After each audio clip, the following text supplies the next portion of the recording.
Alpha, that crazy bitch has escaped. Recruit a team of podcast dudes with attitudes.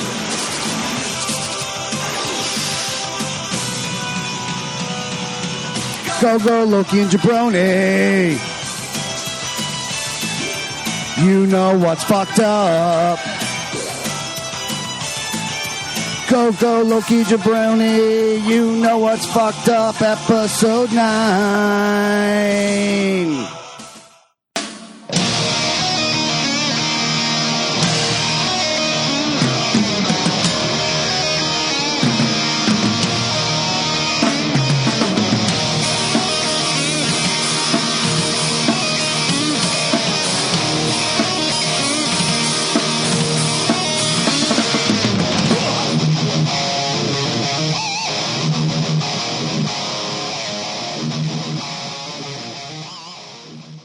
And welcome to the mightiest, most morphinest podcast in the history of podcasts. It is the Loki and Jabroni Show. Go of podcasts. Number 98 in the succession and number 9 in the incarnation of Do You Know What's Fucked Up? The brainchild of the man in the box himself, Mr. Eddie Focus. And he's in the box tonight. Unfortunately. Always in the box. Unfortunately, we had a death in the family today.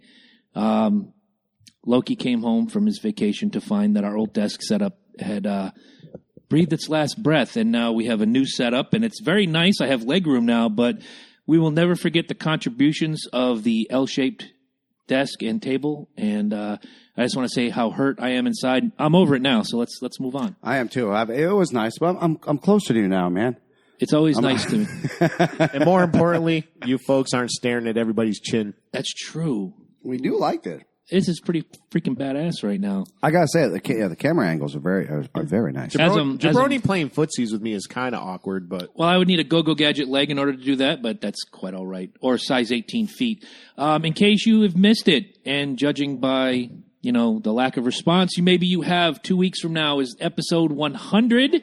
Yes, and we have from the top 10 iTunes rated sports podcast, Something to Wrestle With. We have Bruce Pritchard, Conrad Thompson. They're going to be here, and we are trying to figure out right now if we can live stream it to you guys while it happens or if we're going to chop it up in post-production and put it out as a video. But I talked to Conrad this morning, and he's rather excited. I'm excited. He's ready to go. I'm excited about it. What do you think, Ed? pretty excited. Good. Except for all the work I got to put in. Well, nothing ventured, nothing gained, man. So as we always do our, what's fucked up, we usually dive right into it. We don't even ask us, hey, what's going on in your heads, guys? We go right into the what's fucked up of what's fucked up. Right. That's usually how it goes. That's usually how it goes, right? Why do I have a feeling there's a curveball about There's not thrown? a curveball. We're going to go right back into this, but I think this one being 9, I just think it's probably going to be the craziest of the what's fucked up. It could be. I got some crazy shit to bring to the table. Someone sounds like you just had a vacation. Yeah. I think so. So I think I'm going to start off. Okay. So you guys know what's fucked up? What's fucked up? Not Philadelphia. Okay. It's very fun, actually. The City of Brotherly Love actually does keep its name, City of Brotherly Love. Can I just say that? First time I've actually ever been to Philly. So big shout out to our boy, Andrew DeCarlis. I know he's already commenting. You know what's fucked up? Mike came to Philly and didn't see him or Kevin. Hey, I asked him where his bakery was. I said, "I'll come on down there, man." Okay, fair enough. I did. I was actually messaging him. I was on the instant messenger saying, "Guess who's in Philly right now?" Let me tell you about our little trip down there. First of all, go ahead. Everybody decided to go to Philadelphia on President's Weekend. Mm-hmm. Us too. So we got some great pictures, great history. You could feel the history that was there. I mean, the lines were absolutely insane. The Liberty Bell was crazy. Was absolutely crazy. You've ever seen it? You've gotten to actually seen it? Yes. Not personally, no. Yes. See it, man. It's so crazy. It really is. It really is a sight to behold. Just to be like, it goes from my vantage point. It went from being just a picture in a book and the story you heard in grade school to, holy crap! I'm standing right in front of this thing. There it is in front of my face. Everything from the Constitution being signed. I mean, the history behind it is just insane. And then you go to Southside Philly, my friends. Nice. And you go into some of these places, and only on Southside Philly can you get yourself a Philly cheesesteak, a piece of pizza this big, a nudie bar, a condom place. Hold on.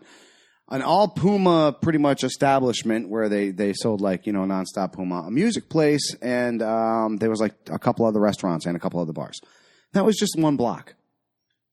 And every single one of these people were probably the coolest, most friendliest people I think you've ever met in your life. The only time I went to South Philly was for an ECW wrestling show on the corner of Swanson and Ratner. Drew I think it's Ratner or Rittner. Drew, you can help me out with that.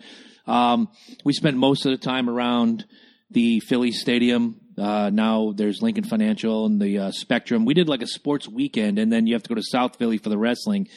Dirtbag area, but God, the people you're right. The people were so awesome, cool. man. Just wicked awesome. They were really cool. A guy was out there shredding every breath you take on the fucking guitar. And Caleb comes up to me and goes, Dad, can I go give him $1? He's shredding that. Fuck yeah. And I was like, yeah, go give him $1. And he looked at me and I was like, oh, you ain't got $1. If it was a girl guitarist, give her 77 cents. The wage gap is real. It is. It's real. The real question is, everybody wants to know, did you run up the stairs?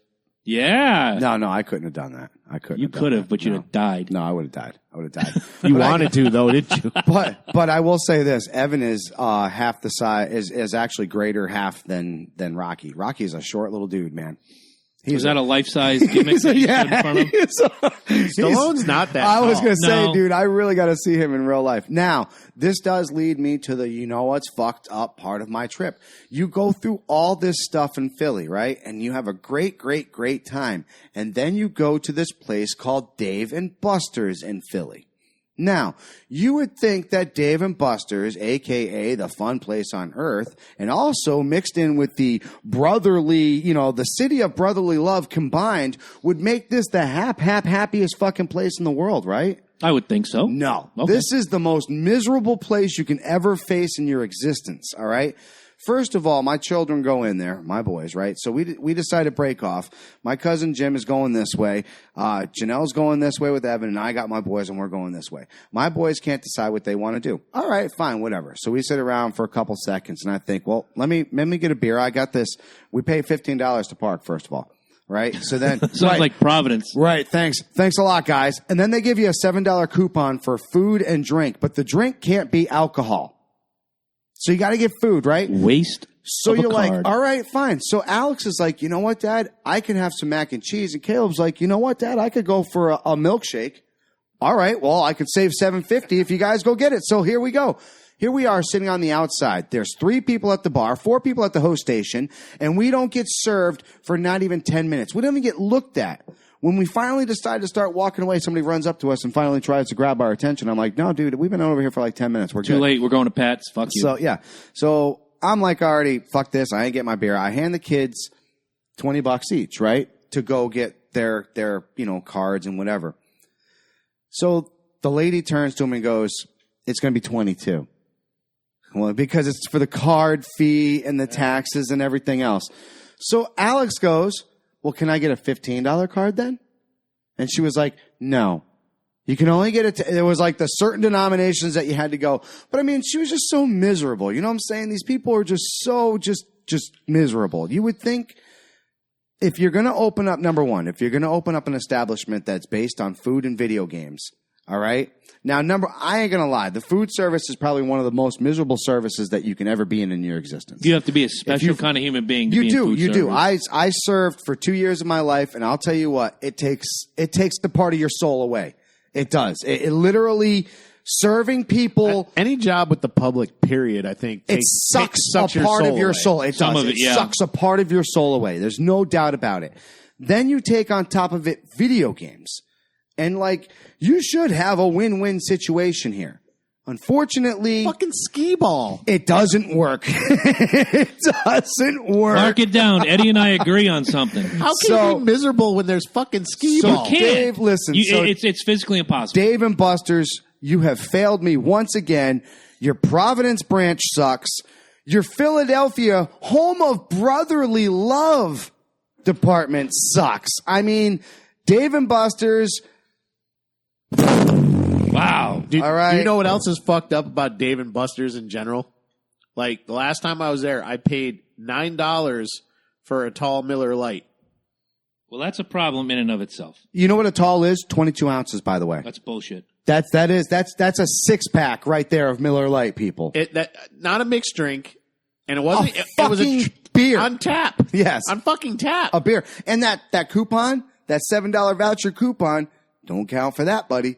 so you can't get yourself. Providence doesn't even give those out. What are you talking about? Oh, I know they did at first. I remember the first time I came up there. I think I still have like tokens on my Dave and Buster card because I don't go there that often. No. Hold on. Andrew. No, I went to Luke. Tony Luke's. All right. I can let you live on that one. Yeah. Tony Luke's was actually cheaper. A little bit cheaper, like $2 cheaper. Mm-hmm. And they actually that shit was piled. Yeah, they do a good job. Don't go to Geno's ever. No, we didn't do the Geno's. Either Pat's or Tony Luke's. We did Tony Luke's. Tony Luke's was very good. And by the way, the hot sauce there was fucking... It's the way it should be. Oh, God, man. My fucking ass. Well, fuck you, Philadelphia. At least Dave and Buster's part. The rest of it's great. I agree. Philly was badass. Dave and Buster's, wherever you are, you suck, dude. That's just it. Well, are you guys NBA fans? I know you dabble in NBA a little bit. Right, I hear you, Andrew, but it was you not probably not. Basketball. Okay, fair enough. These guys aren't rocket scientists. Let's be honest. Most NBA guys are what they are. They know how to dribble, shoot. Some of them are great businessmen. Magic Johnson, Michael Jordan. I read this article recently. I shared it on the Loki and Jabroni Show page. Guys, if you want to tell your friends to join the Loki and Jabroni Show Facebook page, do so now. They can read stupid shit like this. Kyrie Irving wants you to know. You know what's fucked up? What's fucked up? Kyrie Irving wants me to believe that the earth is flat. Oh. Let me read this to you. Hold on. You know who else believes that? Before you read that, go ahead. Minnesota Vikings have one of their own. Stephon Diggs also believes that the world is flat, but continue. If you're one of those people who believe the earth is round, congratulations. You're in the majority of the population who thinks so, but Kyrie Irving can't relate to that line of thinking. In a recent podcast appearance with teammates Channing Frye and Richard Jefferson, Frye threw a curveball by asking his fellow Cavalier brothers if they believed if aliens existed. And Irving went up to him by asking the group if they believed the earth is round. He set himself up for a head-scratching answer to his own question. Irving said, "This is not even a conspiracy theory. The earth is flat." When pressed on a response for the record, that the earth is flat, Irving went off the rails and blamed particular groups, in quotations, that he did not name, which he thinks want to convince us that the earth is in fact round. Said Irving, "It's right in front of our faces, I'm telling you. It's right in front of our faces that they lie to us. What I've been taught is that the earth is round. But if you really think about it from a landscape of the way we travel, the way we move, and the fact that can you really think of us rotating around the sun and all the planets aligned, rotating in specific dates, being perpendicular with what's going on with these planets?" Okay, these are actual quotes. I can see your face, Ed, and okay, you're just kind of going along with it. I get it. I've already read this from Stephon Diggs. It's like I swear to God, it's like they all. It's like this whole Scientology crap. Right. Continuing on, almost in disbelief, and with a sincere response, Richard Jefferson asks, "How are you going to put the word planets in quotations?" Irving replied, "Because everything that they send or that they want to say they're sending doesn't come back. There's no concrete information except the information that they're giving us. They're particularly putting you in the direction of what to believe and what not to believe. The truth is right there. You just got to go searching for it." End quote. Kyrie Irving, you were once a fantastic basketball player for the Duke University Blue Devils. For that, I tip my hat. I'm Absolutely. a big Blue Devils fan. I am too. I love Blue Devils. You are now a world championship basketball player for the Cleveland Cavaliers. How about, Kyrie Irving, you stick to what you know, which is dribble the ball, get into the zone, pass it to LeBron, let LeBron score. Or maybe LeBron passes it to you and you take 2 or 3 points every now and again. Stop trying to be a scientist. I was so dumbfounded when I read this story. The earth is flat. It's right there in front of you. No, there are men and women who went up in shuttles who took pictures of this round thing we call Earth. And guess what? Some of them now, in the last 20 years, are moving pictures. And guess what you see? You see the Earth rotate. I'll say the same thing I said to Stephon Diggs. Please. Stephon Diggs, they had a whole article about this, and I'm friends with him on Facebook, just like I am with Brian Robeson. Yep. And I said the same thing on his page. To which he has not responded to me, by the way. But he did. He did the whole fucking thing. Oh, he's gonna respond. He Any will, day now. and I will, right. But here's the thing. Look at the moon. Yeah. It's round, right? Well, it appears round, but it could be just flat because we only see that one side of the moon every time. Pluto, right. Jupiter, Say again? Mars. But you see the different All those other phases. planets we can see from here? We see look, all these different phases. Right, but this is exactly what I said to somebody. You see what I'm talking about, though? This is exactly what I said to somebody, and this is exactly how I bring it on to other people. I have no problem with people having an idea or if people, believing in something. Of course. Absolutely. That's what makes us all different. That's what makes us all have our beliefs. Right. But come on. I mean, that's ridiculous. Come on, man. I'm not trying to even take something from Chris Carter because he's going to sue me. He's suing everybody right now. breaking shit He's 'cause selling I'm so TO excited right about now. No, really though. What is it Ed Lover used to say on Yo? Come on, son. Yeah, come on, son. That is it. That's Kyrie the truth. Irving, you're making me need another beer. And 'cause I can't fathom your stupidity. Diggs. You're a Viking, bro. I love you to death, but you're stupid. You're stupid. Somebody needs to slap you. Maybe your mother. Maybe your dad because he got a harder, right hand. But seriously, dude, think about this. There's other things that you can believe in. You could believe in world peace. You could believe in God. You can believe in all these other things that you want to believe in. But the fact that the world is flat, let's be honest, dude. I want to see the part of this world that you think the world ends. And let's go to this part. And let's look over the edge. All right, we got a question from new listener Gabe Orsini. What up, Gabraham? Does the sun shut off? Why do we have nighttime?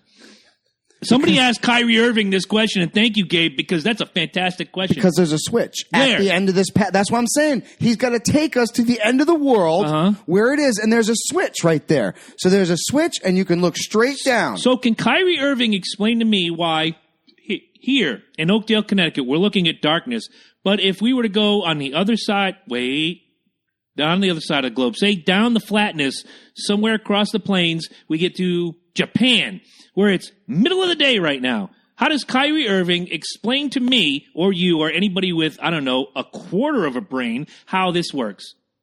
Well, this is the best way I can explain it to him. Do you know somebody that lives in like Okashima, Japan, or where the fuck they have? No, but right? I know somebody who lives in Lithuania, which is only about 1,100 miles away. Okay, so there you go. I got an easy solution. So that's exactly. Now watch.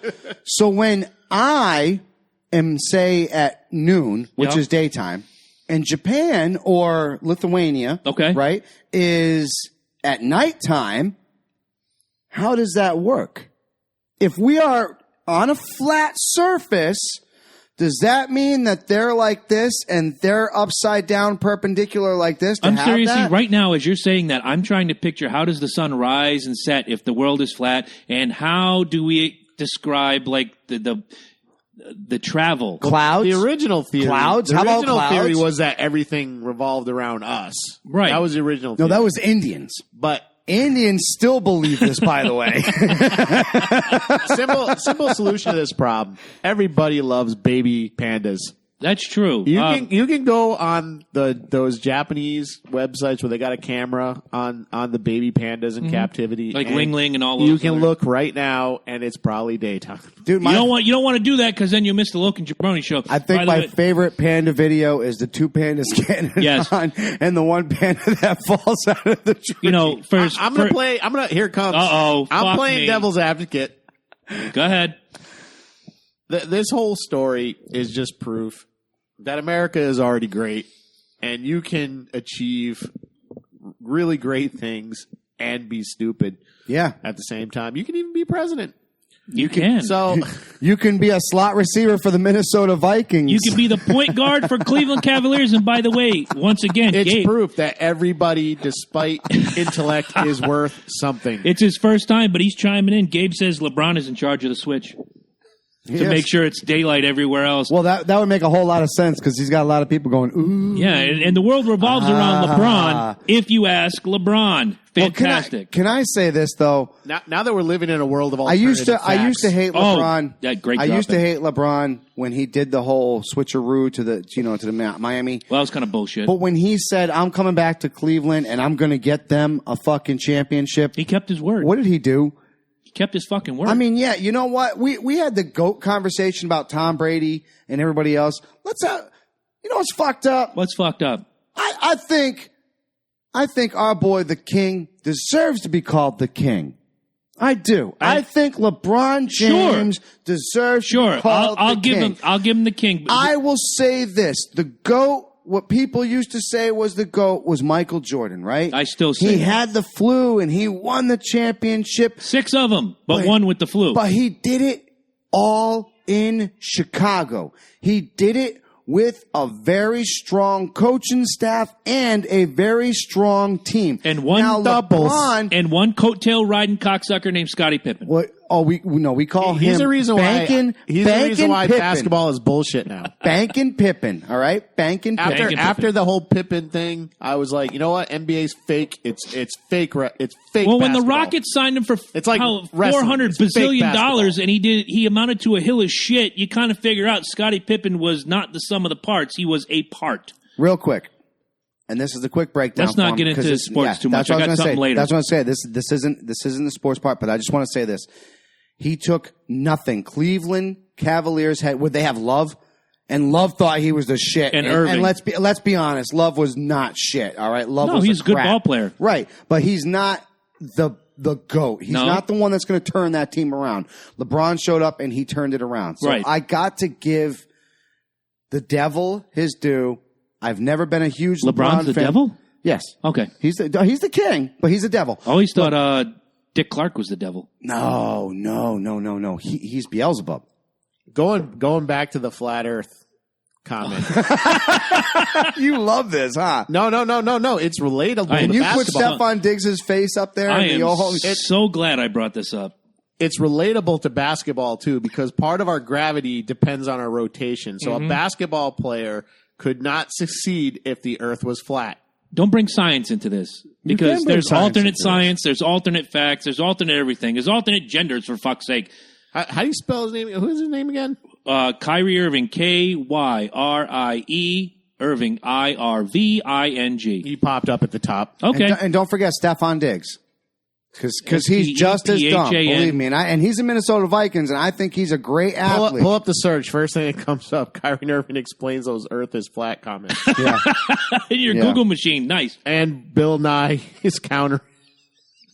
Oh, Bill Irving's flat Bill Earth Nye believes is- heartbreaking to Bill Nye. All right. Hey, Gabriel, real quick. We're not denying that Pippen did not have great stats. What we're saying was he was a banker. Anytime that you played basketball, if you banked a shot, we called it a Pippen, and you had to take an automatic 5-second break. You had to literally walk off the court. This was hard school freaking blacktop basketball. All Gabe right? and I used to have arguments at work. We worked together for about 4 years where I always said Pippen was a product of Jordan. He wasn't Rodman. Rodman came in already Rodman in big letters. Yeah. Steve Kerr was awesome at what he did, but Steve Kerr is not anywhere close to being elite or the GOAT or Hall of Fame. Pippen rode Jordan's coattails. He was the guy that fed Jordan the ball so Jordan could do those poster dunks that every kid in America had on their wall. So when you see Michael Jordan with the tongue out, and he's doing Pippen the dunk, just gave him that ball. Guess who fed him that ball? Scottie fucking Pippen. And when Houston signed him after Jordan's first or second retirement, I'm not sure which one, he signs with Houston. And that's exactly my He was point. a hunk of shit. He I'm goes not over, picking on He Gabe. goes over to the but I'm fucking picking on- Wizards, and what does Jordan do? A whole lot of... Oh no, he scored a lot of points, but no one could help him. There was just nothing. Because he wasn't a leader. His stats are great, Gabe. I'm not gonna disagree with you. But at the end of the day, does he have those stats back in the day if he played with Patrick Ewing? Or if he played with Bill Laimbeer, or any of the other, he worked with the greatest He plays of with all Larry time. Bird. Does he have those stats? No, absolutely not, because Larry Bird was even more beast. If Pippen's beast, you're talking about like double Godzilla beast in Larry Bird. I mean, Larry Bird also had Kevin McHale. He also had Robert Parrish, which I'm not trying to take away because those are two fucking phenomenal basketball players. Of course. But they also helped him. But a lot. when you think of those three, McHale, Bird, and Parrish, thank you.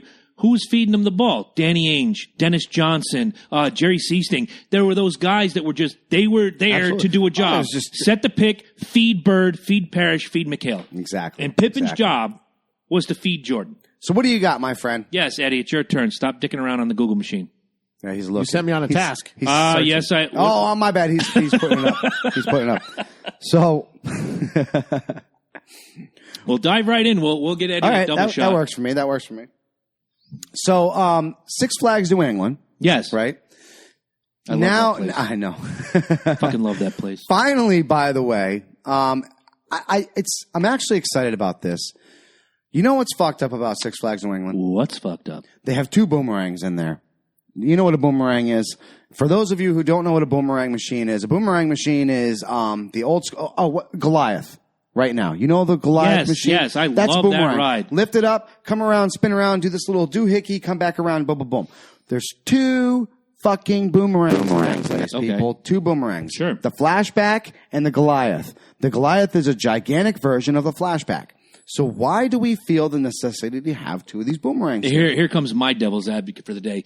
Because if you go in the heat of summer and Goliath the lines are like where you stand at that sign and says, 2-hour wait from this point. Nobody wants to wait 2 hours. You, me, anybody. If you want to wait 2 hours, you're a sick individual. You shouldn't be at the fucking theme park to begin with. You open up another one. You cut the lines in half. You are giving your customers better. Now, could you have used that spot to put the Joker machine that they have in New Jersey? Absolutely. Could you have put something else in that's even more awesome? Yes, you could have, but from a business standpoint, I get the concept. Well, they finally listened to me. What did they do? They are bringing in a new Joker ride, my friends. Have you seen this thing? Nice picture, by the way. This thing is fucking phenomenal. All right. So first of all, it's a roller coaster that has your standard little. Boop, boop, Oh, the Joker gimmick? Yes. Yes. Now, it literally has 3 pods on each side, or it might be 4, separated. So it's a total of either 6 or 8. So you got 1, 2, 3, 4. So 4 total. I think a total of like 36 people can be on this thing. Yep. Your weight determines how this thing spins.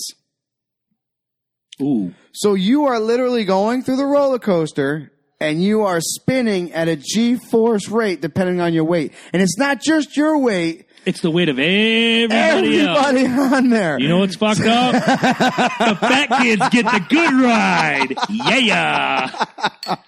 Let's give it to the fat kids. I am looking for the fat kid in line, and I am moving to where that kid's going to be. Heck yes, and I'm going to ask him right now. We're going to Six Flags next week. We're going to Six Flags, buddy. You're going to sit in my row. You are sitting in my row. This is a phenomenal machine, people. First of all, if I'm going to die on a roller coaster, I'm going to die on this roller coaster because this roller coaster is fucking badass. I'd buy it. Who the fuck thinks of these things, man? Seriously. Sickos like us, but they're like while we're working on this, they're thinking, they're doing this. How can I scare the fuck out of everybody and make it safe? Going back to Goliath before I speak on Joker and Six Flags. Barbara Jean's going to puke. Sorry. Always afraid to go on rides. First time I went on Goliath, I'm definitely... We got 2 pukers. Yep. I'm definitely afraid of heights, but I will go on any roller coaster ever in the history of ever. I don't give a shit. What I did not know about Goliath is that they bring you up backwards and they stop that sumbitch and you're staring down. And I don't remember who I rode that ride with first. Might have been my nephew Travis. I honestly can't remember. But they lock your ass up there, and I am screaming. And I remember the words that came out of my mouth was, "Fuck me with a ham sandwich. Let me go now." Yes. And they let go. And somebody had to know it was me, because as you come down at 4,000 miles an hour, all the attendants are lined up and pointing and laughing at me. And you go do the bit, and then you get hung, and you're looking at the sky. And I'm like, okay, this isn't so bad. And then you do it all again. They hang you up. And as you're waiting in line, you can hear the G-forces that thing lets off. Because as that thing comes down, it goes... Right.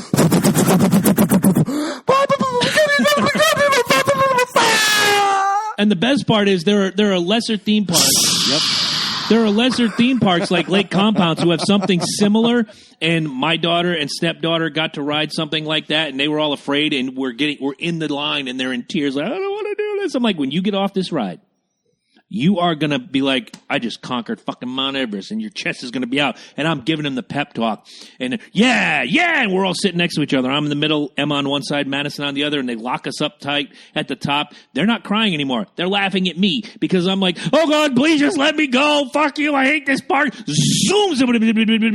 We get all done, and we walk off the ride, and I'm jacked, and they're jacked. And they both look at me like, you're kind of a wuss.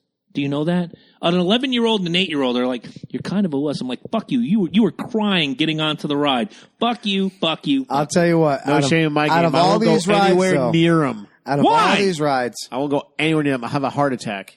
I've had a heart attack.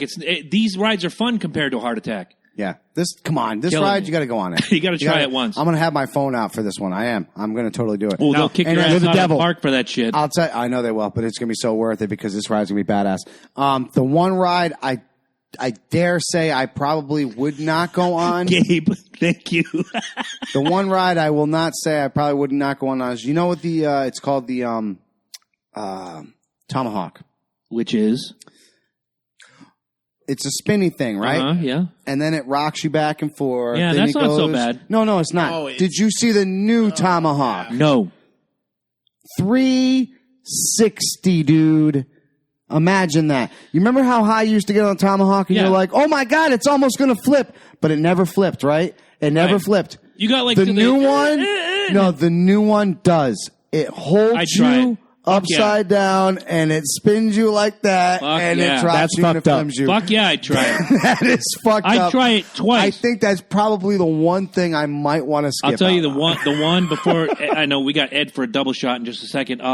The one that I tried once and it took people pouring beer into me for hours just so I was drunk enough to agree is that it's at the same place, Six Flags New England. It's the gimmick where 3 people, man or woman, doesn't matter.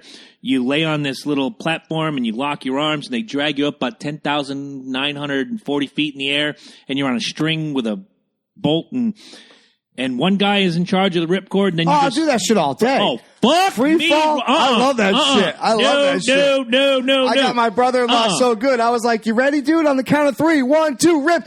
Fuck you! No. They had me up there. It was 2 of my friends. It was, they're not friends anymore. They're cocksuckers. But I'm in the middle. They're on either end. And cocksucker number 1 has the ripcord. And the guy is down in the loudspeaker going, okay, at the count of 3, you pull the ripcord. 1, 2, 3. Nothing. Like, hey, ass clown. And my arm is clenching, and I'm cutting off their circulation. I'm like, well, somebody pull the fucking ripcord. And they're laughing. They had this plan. Finally, you pull the ripcord. You're just swinging like a side of beef, and I'm screaming blue murder the entire time. There's one ride, and I won't do Ferris wheels. Fuck the Ferris wheel. Fuck the Ferris wheel. Fuck the Ferris wheel. Don't hang me in a basket on a wheel 4,000 feet in the air. Ferris wheel Fuck is you. blowjob time. Well, not if you're scared as shit and your dick runs back through your butthole. That No. I'm scared as hell. I can't even if you've ever been to Providence and you walk across that sky bridge that goes over the city, if you're going from like the mall to the arena to watch hockey, Yep. I can't even look out that window. That's how scared I am of heights. When we go over a bridge, I look straight forward when I'm driving because I can't look. I just can't fucking look. And there's Angela on the side of me. Oh, look at the pretty sunset. Fuck you. Get me off this death trap. Right. Exactly. It's a death trap. But roller coasters are some of the safest things in the world. We're going to take a trip this summer. You're going on all the rides. If I have to fucking drug you like Casey Anthony did to her kid, you're going on the ride. You'll drag your limp carcass on Superman. You're going to have a great time. Superman is fun. It is. I will cut your tendons first. Bring it. So what do you got, I ain't man? scared. What do you got? Bring it to the table. Well, the only story that comes to mind was actually covered on another podcast, but I think we should talk about this here, where there was a woman walking with a turban on her head, and someone got in her face and screamed, this is cultural appropriation. She was a white woman. This is cultural appropriation. The white woman took the turban off and said, I have fucking cancer. I'll wear what I want. See, big problem. Big fucking problem. This is what America's come to. We're going to yell at a woman for covering her head because she's got cancer, probably hiding really bad hair loss, patchy hair, what have you. Completely bald. Okay, fair enough. I did not know the story, and I'm just going to speak on it anyway. You're going to tell this woman that's cultural appropriation, yada, yada, bullshit. Do I walk in, there's a there's a convenience store not far from where you live. If you go on Route 6 in Brooklyn, there's a Shell station. And there's a white woman who married an Arab fellow, very nice lady, very nice guy. They run the business, and she wears the burqa. Yeah, I know them. Yeah, great people, right? Never had a problem. At no point would I ever walk in there and say, take that burqa off. You're from fucking Cleveland. No, fuck that. It's part of the religion. If you're in that religion, let it go. This woman battling cancer, and you want to tell her to take a fucking giving turn head off? in a goddamn fucking thing. Are you Son of a serious? She's bitch. not even fucking Lebanese anymore. I love her. But she's Mia Khalifa. She's fucking giving dome in one of those fucking headpieces. Not a person bitching about it, right? She gets fucked with the burqa on. It's That's what I'm fucking saying. great. Like, come on, man. Okay. Like, let's give me a fucking break. But people are so fucking hypocritical. It's absolutely absurd. This one lady has fucking cancer, but let's get on her fucking throat. But because Mia Khalifa's got her perfect little titties bouncing out and she's taking 5 inches of dong in her face, we're going to accept that? This is great. Only 5? I will. No, because the rest of it, she's fucking trying to hold back. She's like, "There's too much." No, I'm finding this. Drew says he would take the turban off, turn that sumbitch sideways, and stick it up that douchebag's ass. Who said that? So good for you, Drew. I like that. It's, you know what, people I think we've. Once again, I think it's a dead horse that we beat almost every fucking episode. People just really feel like they have every right to say whatever the fuck they want. You know, to I shared something on my personal Facebook page, and if anybody's a part of my personal Facebook page, go look it up. 2 years ago, I shared something about free speech. Is that the First Amendment? I think it's the First Amendment, right? Yeah. First Amendment does not only give you the right to say what you want to say, but what it doesn't do is protect you from the opposing viewpoint. You can't just shut down, you little snowflakes. You have to be able to stand behind your statement and listen to understand, not listen to respond. Christ, I'm doing it again. And you just said it. We talk about it all the time. Yeah. Stop listening to respond. Listen to understand. I've learned more from these two in 2 years. I hope you guys have learned from me, because at the end of the day, it makes us better people. And I'm not saying we're better than you. What I'm saying is, Jesus fucking Christ, people. How about you let somebody live their life? Individual liberty, right? Would you agree, man in the box? Well, it's the idea. Thank Absolutely, you. dude. Would Absolutely. you agree, individual like liberty? I said, I didn't want to go and beat a dead horse, because we do. We really do. I think it's important to us, and that's the reason why we do kind of bring it out onto the show as much as we do. Like, freedoms, liberty, all that stuff is so damn important. You don't have any right to fucking take any of this other thing away from anybody else. There's not a part of this country's constitution that wasn't derived from some other culture. Like, right. A lot of it, exactly. A lot of it was from. If you're not on my personal Facebook page, one of the things I had was the first freaking amendment of the Constitution. I took a picture of that and I said, I think some of us need to go back and look at this shit and realize what it is. Seriously, people, it's not a fucking joke. And everybody has as long as you're not hurting me and as long as I'm not hurting you or anybody else, who the fuck cares? I wish I knew what song it was. It was about 27 years ago. Luther Campbell put out his own singular solo album, and one of the lines in his song was, "What I do in my house, you might not do in your house. So what I do in my house is my business." Yeah. And let's be honest. If you're killing people here in the Valhalla Entertainment Complex, which is attached to your house, if it doesn't feed me, fuck me, or finance me, I don't care, as long as I'm not tied to it. But what we do here, I'm tied to this. If Eddie goes home and wants to have sex with an Elmo toy, not that he does, let's kind of clear that up right now. Well, the Hug Me Elmo. That's different. The way it dresses. It hugs you back. That's the difference. The Hug Me Elmo kind of gives you love back. I'm talking about the inanimate ones you get at fucking Walmart for $13. Don't ask me how I know that. Don't ask me how I know that I said. Don't do it. What you do in your house may not be what I do in my house, but when we all get together, the values and the opinions and the intelligence that we share is important. Don't tell me how to live my fucking life. And if this cancer lady is wearing a turban to hide her hair loss, Jesus fucked up Christ, let her do it. It's not the first time a cancer patient has tried to dress up the headdress they're wearing because they're losing their hair. Honest Injun. Happens all, seriously. Fancy scarves, turbans. I'll buy that. Absolutely. Because my mom had a double aneurysm in May of 1995, and myself and my good friend Chad Hatfield, friend of the show, so you guys know, we went out and bought her the craziest bandanas because they had to shave her head, Sorry. They had to cut her head open, fix the aneurysm, whatever, put her head back together with Scotch tape and glue and whatever they use. And she was wearing these god-awful, like, flowery 1976 bandanas to cover the hair loss, and we're like, no, you need more style. We bought Harley Davidson, football ones, Miami Dolphins, You make Patriots, the best whatever. out of a bad situation. Bottom Right, line. and we had fun with it. And you know what she did after that? She tossed those 1970s Aunt Jemima gimmicks out the window, and she started wearing the Harley Davidson flame ones and the New England Patriots, Miami Dolphins skulls and whatnot, because she knew this is temporary. I'm going to get through this, but I'm going to have fun while I do it. I don't know in 1995 if she'd have walked into the local grocery and somebody says, "Oh my God, you're wearing skulls and crossbones? Oh, you must be like fucking whatever." You must be That's super, what we've super That's what we've become. All I know is if the potential for me not being here Welcome. the following year, Welcome, Beans. Welcome, Tommy. Thank you. if I'm in a situation Beans has got a where- little bean on the way, by the way. Oh, congratulations, Beans. Woo! If it's a situation where I might not be here the following year due to illness or whatever, and you bitch to me about your feelings, Oh, God. shoving the turban up your ass might be the least of your worries. Yeah. Sideways, it would be a agree. little bit different. But no, Tommy had a great seriously. point. Tommy had a great point. He says, live and let live. My God, how hard is that to do?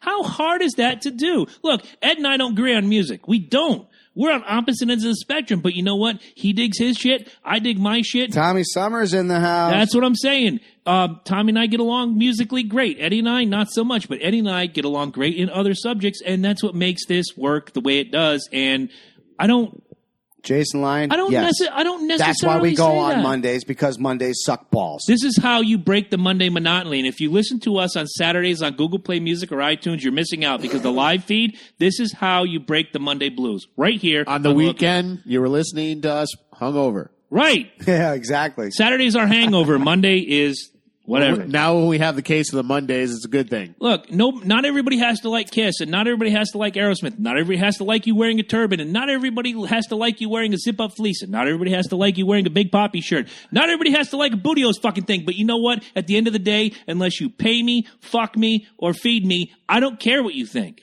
You know what? I was just wondering, where could somebody get a Bootio's t-shirt? I can tell you that. If you go to www.lokiandjabroni.com/wrestling, you can get all your WWE gear, no extra fees, no hidden charges. It'll get sent right to you just like all your shopping and WWE shop. Do you know who else is a huge Finn Balor fan? Who else is a huge Finn Balor fan? Leonardo. If you actually see this year's TMNT special And here I thought he was gonna limited say edition Leonardo, which you will also be able to find right there at the WWE website, Leonardo Finn Balor limited edition No shit. TMNT toy, Wow. dude, from Hasbro. They are all each taking their Wow. own. Remember how they did it last year with Yep. I think Michelangelo was Undertaker.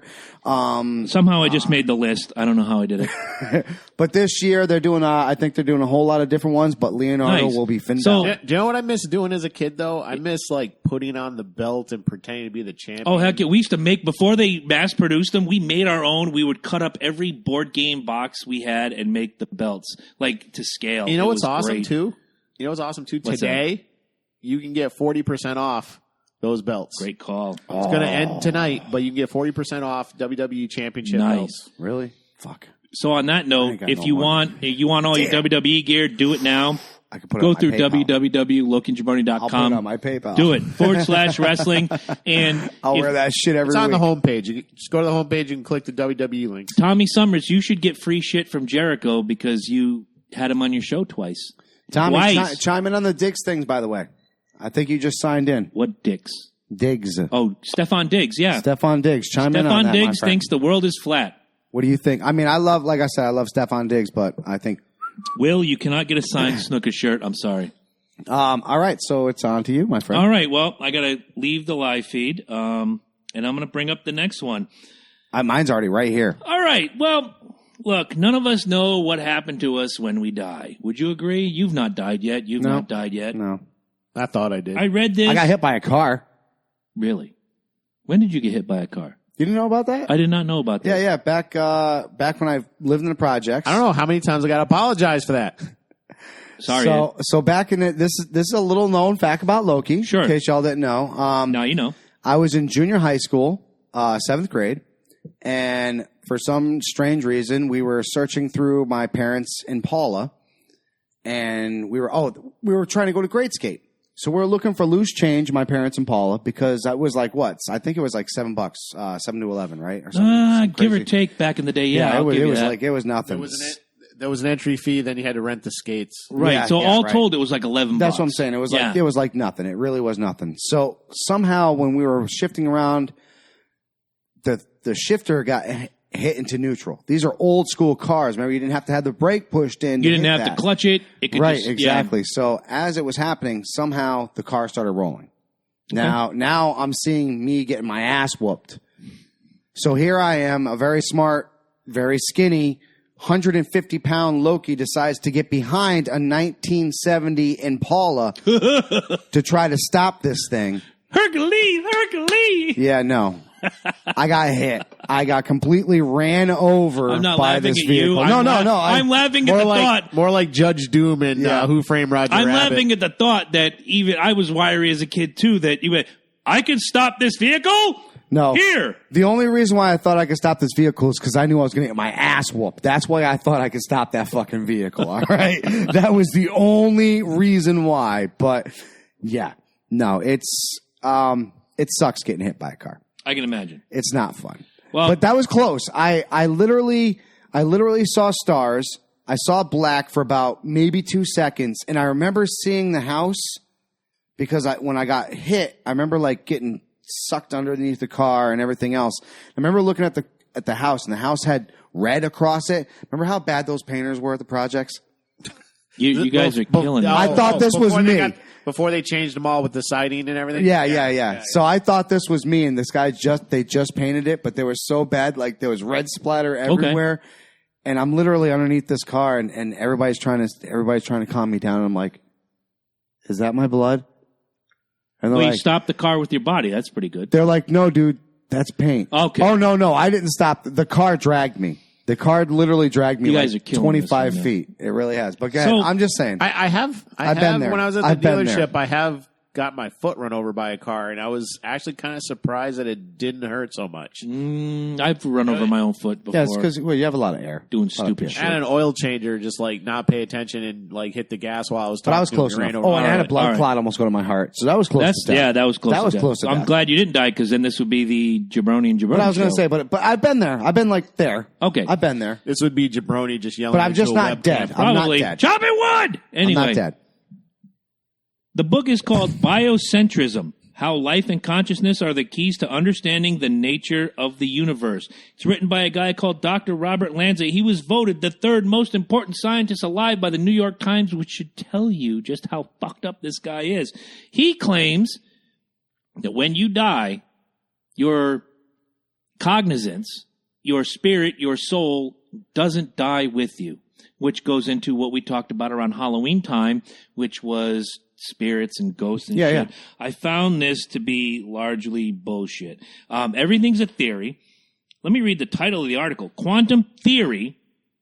Now, it's a theory. Everybody knows what theory means. Right. Can I get around the table? It's a thought. It's a thought. You're putting thoughts on paper. It's an unproven thought. Thank Exactly. you. Here's the headline of the article. Quantum theory proves consciousness moves to another universe after death. I'm not going to read the article. I'm not going to read points in between because my question is, how do you prove this? What do you talk to Shirley fucking MacLaine and her 17 past lives? Well, how do you prove that consciousness moves to another plane if you're not on that other plane? You know So- what's fucked up? This guy, Dr. Robert fucking Lanza. It's almost kind of like, you know how you get that the little dog thing that you put around your dog to figure out where your dog is or your Sure. cat is. It's that little chip that they put inside, right? Sure. So they put a chip inside you, and then they shoot you. Okay. And then after that, they monitor that chip to see where that chip goes. So you're basically doing what Kevorkian did, which was assisted suicide, which Right. in many states is illegal. Right. And then they monitor. First of all, if the chip is in your body, it's not connected to your consciousness. Yeah, but he obviously created one that transcends dimensions. Because he said that the soul went to another dimension. He has proof that this has went to another dimension. The theory proves, according to the article in the New York Times. He must have the technology that attaches that chip to the soul. Or maybe he's just another new age whack job who honestly believes that the smarter he sounds in an essay will make people believe, well, hot shit, Dr. Lanza said it's so, it must be so. First of all, it's just like we just said, a theory is a theory. Oh my God. It's not, you can't. Let's look at some things. Hello, Jim Savage. Welcome. Let's look at some things that we take for granted. We know that work. They're actually still theories. And I'll start with the most popular one, electricity. How electricity actually works is still a theory. No, and that's a great point because I'm sitting playing Xbox last night and it's saving and it's doing the circular gimmick on the screen. And I'm like, how do you actually know? This could be all fallacy. We're maybe living in a dream, whatever the case is, but there are... the science proves a lot of things, and in so much as like your computer that you have in front of you right now, Ed, that takes you to fantastic internet places and makes these fantastic videos, especially dealing with upcoming episode number 100, which is in 2 weeks. I'm going to pimp that out like nobody's business. Great show. Top 10 sports podcasters are coming on the show. These are proven things. You can prove that if you slip a disc into your computer, and I don't think a lot of computers still do the disc gimmick anymore, but if you download a certain piece of software, it works for what you want to do. TurboTax, or Turbo Theft, as Eddie would call it.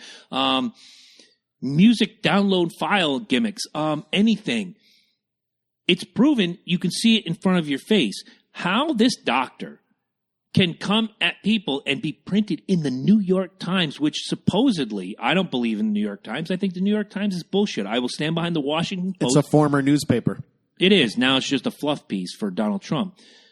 For me, I read the Washington Post every morning. I got it on my little phone here, and you do the thing and whatever. Will says, if this is a dream, then I want out. Dude, get on the train. The line starts with us, and you could be a conductor. We'll give you a job. How can you take a theory like this and say that this proves that your consciousness goes to another level when you have zero fucking fact behind it? And we talk about it often, Ed, on this show without Mike here, and he would agree as well. We talk about if you're going to come with an argument, you have to show us the facts. Statists do it. Liberals do it. They come at us and they say, this is it. This is why. Why? Why is it like this? Well, because I say so and because I read it on the internet. Well, God, we all know if you read it on the internet, it must be fucking true. How? One thing I'd like people need to understand, like, distinguish between a fact-based argument and a moral argument. Like, people don't ever distinguish them. They kind of get mashed up. Will says Tasmania does not exist because I have never physically been there. All records of its existence has been photoshopped and the writings of those of a lunatic. Ain't he seen young Einstein? I don't know. Have you, Will? All I'm saying is, and Will, I know Will is being funny, and he has a right to be funny, and it proves a point. Just because I've never been to Greece doesn't mean Greece doesn't exist. Just because I've never... Not much of it exists right now. Drum roll. That's a rim shot, actually. Not a rim job. I know that's what you're used to, but not a rim shot. Just because I've never been someplace doesn't mean it exists. It's like I can tell you, does this beer exist? You can reach out, you can touch it, you can hold it, you can dip your finger into it and feel that there's liquid in there. It exists. It goes back to the argument of whether God exists or whether Jesus walked the earth. Yes, there's a book written about it. I'm not downing religion. Please don't tell me I'm crossing a line. I'm just saying there are people that believe and there are people that don't. It's my job. Jesus walked the earth. He was a man. There's proof.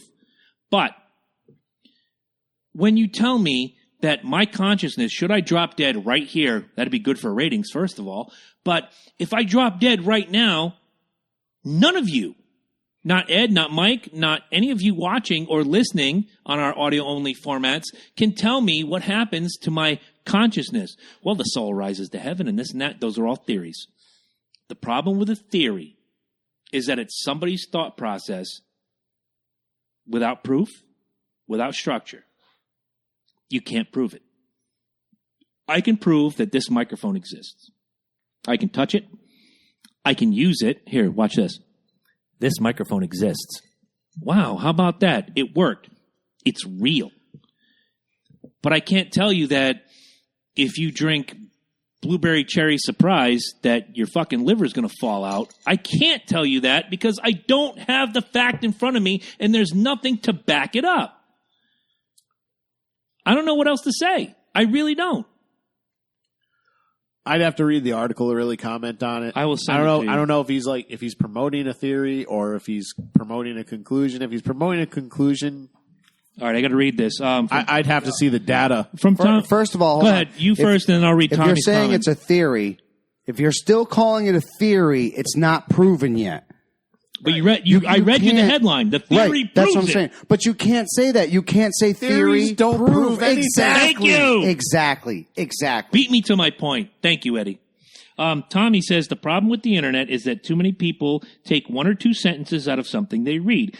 They put it together and present it to you like it's fact, when in reality it's nothing more than an opinion. It just so happens that those little gems support what they believe, but it doesn't make it fact. Tommy just basically wrote our mission statement that we should have written 98 weeks ago because that is what we've been saying. Thank you, Tommy. Big horns to you, bro. We've said it forever. This is exactly what we said. We don't want to beat a dead horse. Everybody believes that just because you have a voice, it's your right voice. No, it's not. Do you remember the first time we brought this up about ranch dressing? It was like, I believe, not that I do, but somebody could say, I believe ranch dressing is the greatest taste on earth, and you can have 40 people say, I don't see, believe. Here we go. I don't believe ranch dressing belongs on pizza. I don't believe ranch dressing belongs on anything. I tried it. It was weird. But there's 40% people out there that believe that ranch dressing does belong on that's pizza. That's great. If that's what you like, then that's what you like. It doesn't make it so. Some bitch.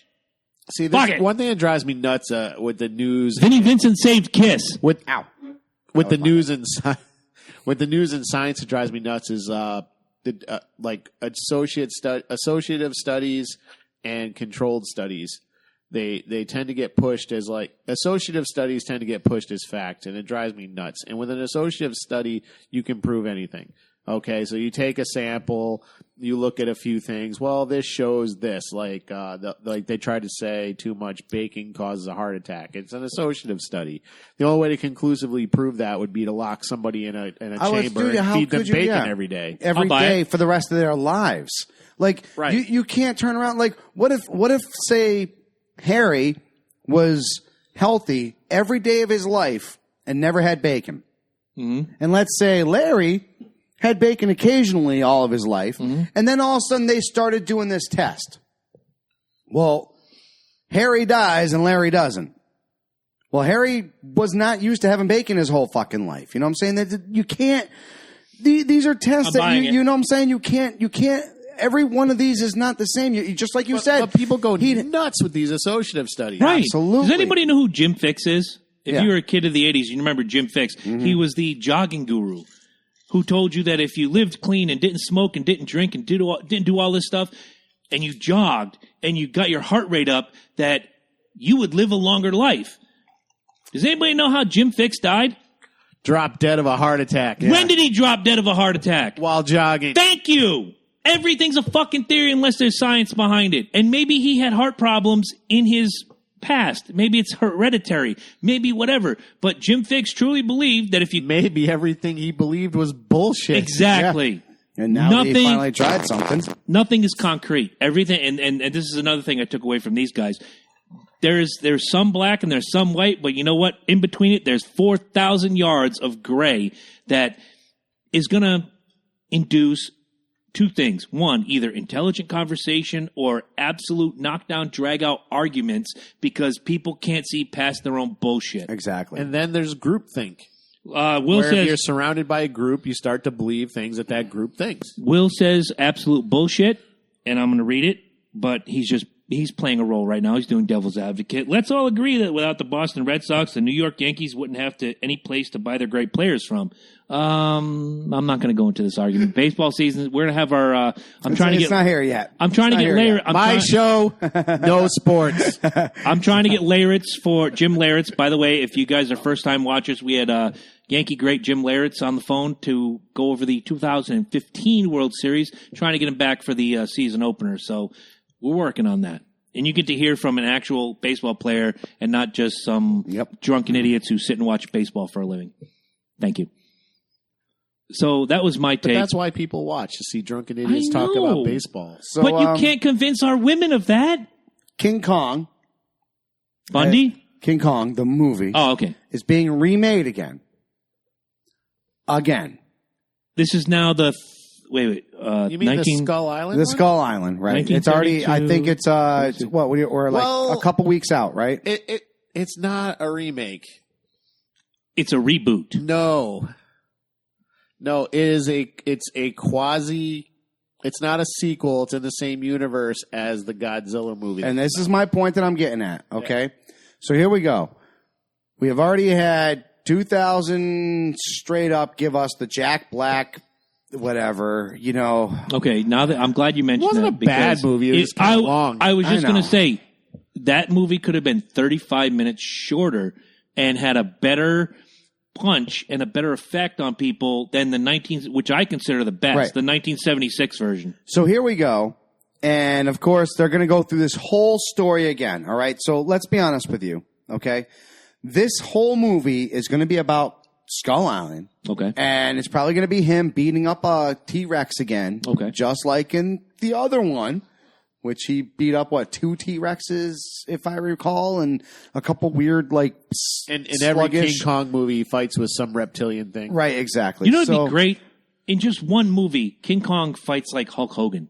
So, obviously, fucking fantastic. He already gave the... Ain't you seen WrestleMania 2? My esteemed colleague already gave it away. But it is in the same universe as Godzilla. So you know what's fucked up, gentlemen? What's fucked up? We're actually finally going to get a remake of either A, King Kong versus Godzilla, or Godzilla versus King Kong. Okay. I dig crossovers. I do. I'm a big fan, as because you know. Did you hear about what happens, right? Yes. If you stick around for the end of Skull Island, supposedly King Kong is running around doing his little thing, and he starts beating his chest, and he goes, and then the screen goes black, and you hear Godzilla's roar. So... It breeds a crossover, which is great, and I love the crossovers, with the exception of Freddy versus Jason. Most crossovers are fantastic. That should have been so much better. It should have been. Absolutely. I read the original. Have you seen this Godzilla, though? Oh, yeah, the new one? Dude, he's a monster. Right. He's a monster. You didn't see enough of him in the movie. He's a beefy son of a bitch. It beats the piss out of the 1990 change Godzilla, which was horseshit. Wait. Oh, here it comes. It was horse shit. And that 90s version was garbage. It was a vehicle to get Matthew Broderick back on the map. King Kong better look like the Big Show if he's going to take on this Godzilla is all I got to say. Tommy says King Kong should fight Chuck Norris. Who would win? Yeah. Chuck Norris. Easily. I dig the crossovers. In the comics, as growing up, we all saw Batman versus Spider-Man or Superman versus the Hulk, and even into the 90s, the movie Alien versus Predator, fantastically done. Will's right. I like this. We only get... Oh, my damn phone flipped on me. We only get King Kong versus Godzilla if the box office sales are high enough at Skull Island. The reason why we're saying that is, don't forget, the head of the title is the monster that wins. There was 2 specific versions of this movie when we were growing up. Mm-hmm. There was King Kong versus Godzilla, in which King Kong won. And then there was Godzilla versus King Kong, in which Godzilla won. Right, and they were always on Creature Double Feature on Channel 56 back in the day. So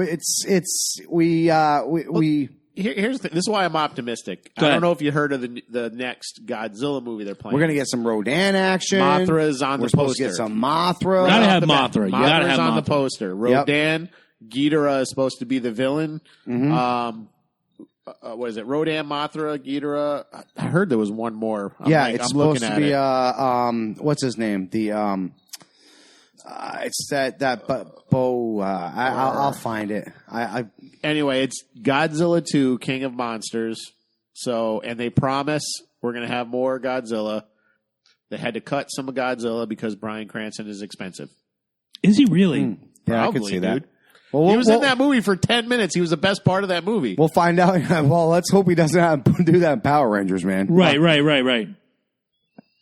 But no, I like what they're doing here. I dig what they're doing here.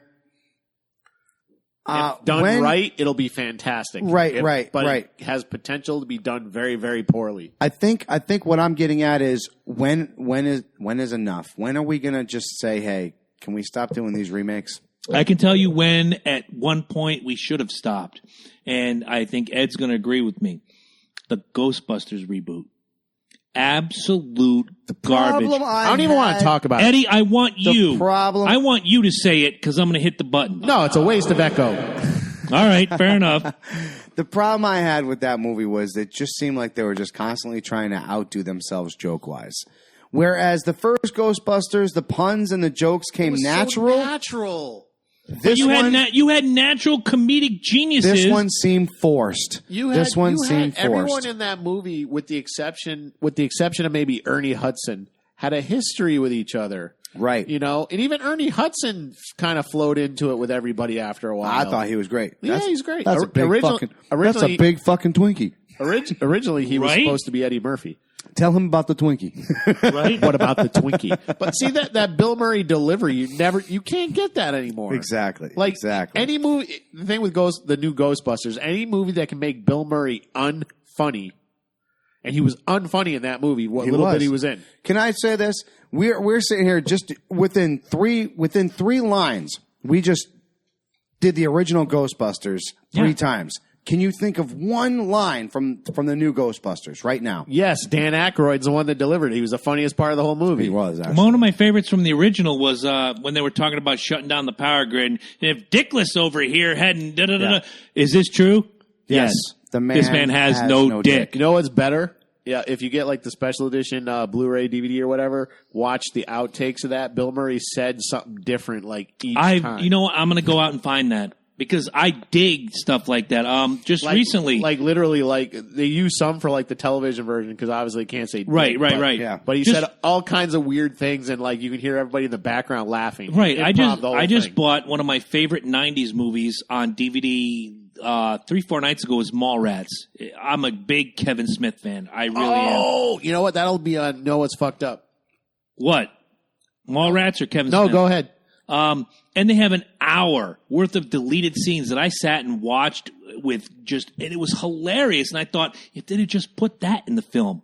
But I understand. It was a studio film, that's why. Yeah, it was Gramercy Pictures. It wasn't Kevin Smith doing Clerks like the original. It was Universal, I think. It was Gramercy right in the beginning. Universal. They redistributed. Gramercy sold to Universal, but I get it. There were just so many great one-liners that would have made the movie. It's already hilarious, but let's be honest. You put some of those things in, it might have just shot it through the moon, whatever. But Kevin Smith, with the exception of Jersey Girl and one other film, can do no wrong. Everything he touches turns to gold. Jersey Girl and Cop Out was. Thank you. Lame. That was the other one. Mm-hmm. No, but you know what's fucked up? What's fucked up? I'm getting sent chocolate-covered pretzels from the listeners. Thank you. I'm going to stink palm you right now. You know what's fucked up? What's fucked up? Clerks 3 canceled. I heard about that. Yeah. Look, I loved Clerks 2, and it was a big-budget production, but it kept a lot of the sick, dirty, nasty bullshit humor that we all love. Look, guys, let's take the women out of it. It's a focus group. No offense to you. Because your name is Focus, let's be honest. All that dirty, nasty humor from Clerks, Mallrats, Chasing Amy, etc., and Jay and Silent Bob Strike Back came out in Clerks 2. Even though it was a big-budget production, it was fantastic because you got Kinky Kelly right off the bat. It's the first thing I could think of, the guy fucking the donkey. Of course it is. The Christian kid working the drive-thru and the Jay and Randall singing King Diamond lyrics to him. Dante, thank you. Randall was the other guy. Thank you. They're singing King Diamond lyrics, overtly satanic lyrics, but King Diamond, I can get into that another time. Yeah. But it scared the Christian kid, and then there was just all that dirty humor was in this big budget production. It kept the, what do you want to say, the organic feel of Clerks 1 brought it to Clerks 2. It was great. How are you going to cancel Clerks 3? One of the main four, which would be, Randall, Dante, I think Rosario Dawson, and one other, decided they didn't want to do the picture. And the rumor is it's Jeff Anderson who plays Randall because he doesn't like Clerks. Well, Jeff Anderson, the blonde guy, he was the main antagonist. Randall is Dante's best friend, and he's also the funniest part of Clerks. Oh yeah, but he doesn't like the character. He thinks the character's horrible. Are you fucking kidding me? He owned that character. I picture them not only in the first one playing hockey on the roof, but in the second one where they're in the jail cell and he grabs Dante by the fucking lapels and says, we should buy the Quick Stop and open it ourselves. That was the best time of our life. And it brought everything together. Will, fuck you. Clerks 2 did not suck. It wasn't as good as the first one, but it did not suck. You want to watch a sucky movie? Watch Geely, or whatever that fucking movie was. Oh, God. Jersey Girl. Another thing that's on the chopping block was, and you're going to be sad, Mallrats 2, gone. I don't want to... No, see, there are certain movies I don't think you should make a 2 out of. Scarface is 1, and they never did, thankfully. They're still talking about that a remake, and they're talking about Leonardo DiCaprio. Well, I know. The problem, just talking on Mallrats real quick, the problem what's fucked up about that? What's fucked up about that? Is I think he might actually hit it. He could, and there's not a lot of things Leo can't do. And I haven't, and you all know me, I haven't been on this Leo bandwagon in a very long time. The Django fucking role. Oh my God. Did it for me. That. You know what? Unfucking believable. I'm gonna give 30 seconds, and if she's watching, she'll answer this question. Somebody put me on a timer. There's one role by Leonardo DiCaprio that did it for me. It was set in Boston. Growing Pains? No. And Angela, if you're watching, you tell Departed. these people. Thank you. You already did it. The Departed. He was good in that. movie. He was good. And I've watched a lot of his films. I think it's kind of funny because there's not very many times you can actually blow out and jack. There's not very many times you can out Jack. And Leo did it. Not only Leo, but I want to give it to Matt Damon. Too. I haven't actually Matt Damon seen The Departed. Oh, motherfucker, please. I gotta lend you that movie. I was going to say, what did it for me with Leo was Titanic. Horse shit. Fucking great in Titanic.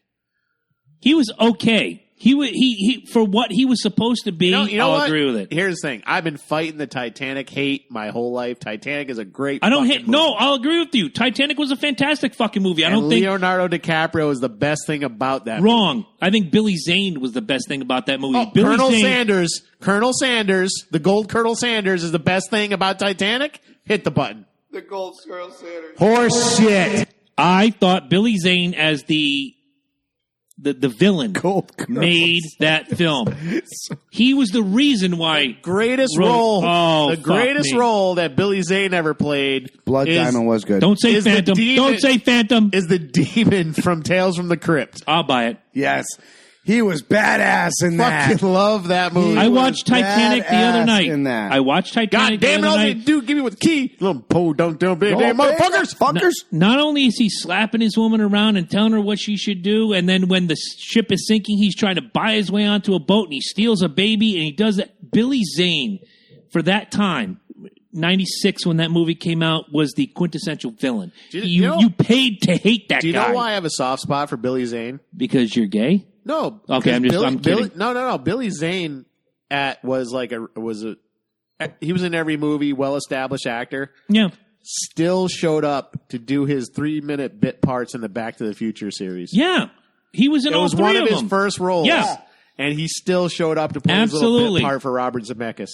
That's classy. We'll mention Blood Diamond as a great Leo movie, and I'll give him. That was a good movie. I wouldn't say it was a great Leo movie. Between Django and The Departed. Django did it for me. Has anybody seen Wolf of Wall Street?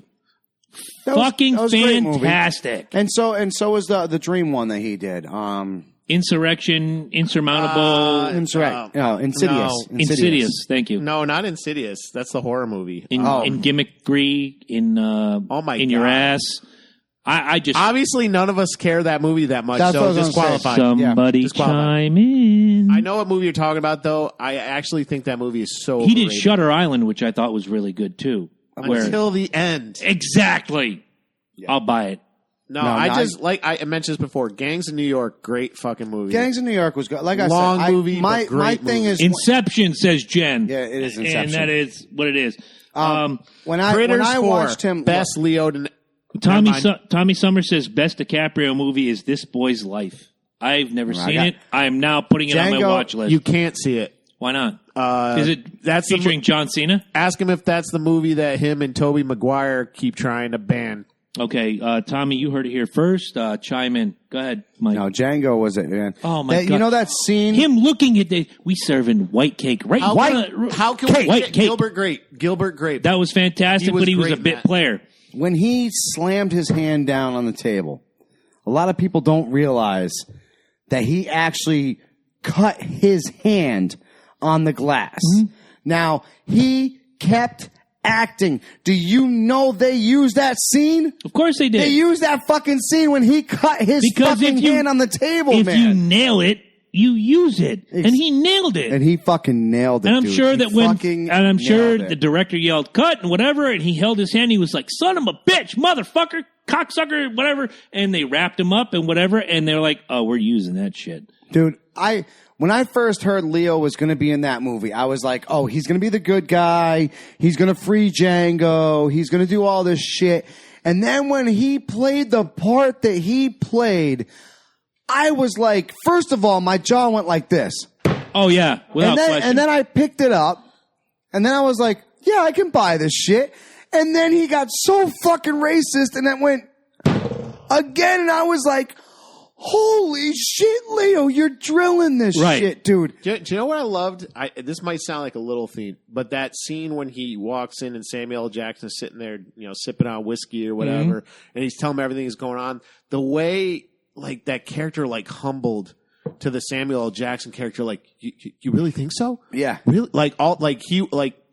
It's like, I own you, but you're my, what do the Italians call it?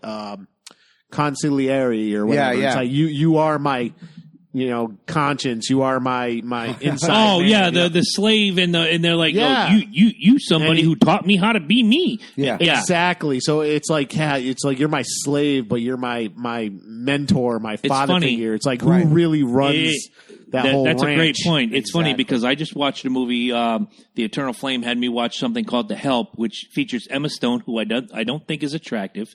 And if anybody thinks She's funny you're wrong. As hell, though. She is funny I think as hell. She's hilarious. And she's writing a book about slaves, et cetera, so forth. And the not slaves, but black women who go in and clean the white ladies' houses in the Deep South, and they basically raise the children. And every day before this little girl leaves for school, it was played by Viola Davis, grabs the little white girl and says, you is important, you is beautiful, you is somebody. Special. And it set the tone for the film, to me. And you give me that sub-story, I am in. I am all in. I don't like fluffy movies. I don't like bullshit. I want something that grabs my attention, holds me. Like I watched Imperium last night. As much as I hate white supremacists, that was a fantastic fucking film. Do you know what's fucked up? White supremacy has their own fucking podcast. Oh, yeah. Yeah. And they get hundreds of thousands of listeners who buy into the bullshit. BET, blacks have their own channel. Okay, and I'm not going to get into that because I have my own theory, and I don't want to. I'm just going to put it out there. I don't want to Fuck. lose that particular population of our listenership. For what? For actually telling the truth? Oh my God! Holy shit! You guys have your own network? Okay, here comes. Is that news? Here it comes. I expect I'll him throw it to out build here. the wall. I expect him to build the 10 wall. 10 feet. Okay, here it comes. And I'm going to say it because you brought it out of me and I agree with you. Why is black entertainment television okay? But if you and I started a network tomorrow that played nothing but John Candy and Alan Thicke, God rest his soul, and called it white entertainment television, I would throw we'd be some fucking labeled as racist. Hello, I would definitely throw a little freaking. I can actually answer that. little Bob Saget, up in that too. Go ahead. Because he's quintessential single white father right there. Okay. Yeah. He is. Here's the he thing. is. All right. Right now, as it stands, I don't see a need for a black entertainment television, but I can understand the creation of it because It's now, what, 25 years strong? 25 years strong. Yeah. 25 years ago, there's a legitimate argument they weren't adequately represented in MTV. MTV only played rock videos. I'll buy into that a little bit. They played rock videos and I'm throwing out the quotation right now. David Bowie called MTV out on it. Right. And they kind of stuttered at him. No, I'll agree with you because they only played the important black artists. Right. Michael Jackson, Bobby Brown, Whitney Houston. Those Prince. that were, and I'm throwing the quotations again, safe for the people to accept. But you didn't see Public Enemy except for that half-hour block on Tuesday afternoon. And that came much later. Yes, it did.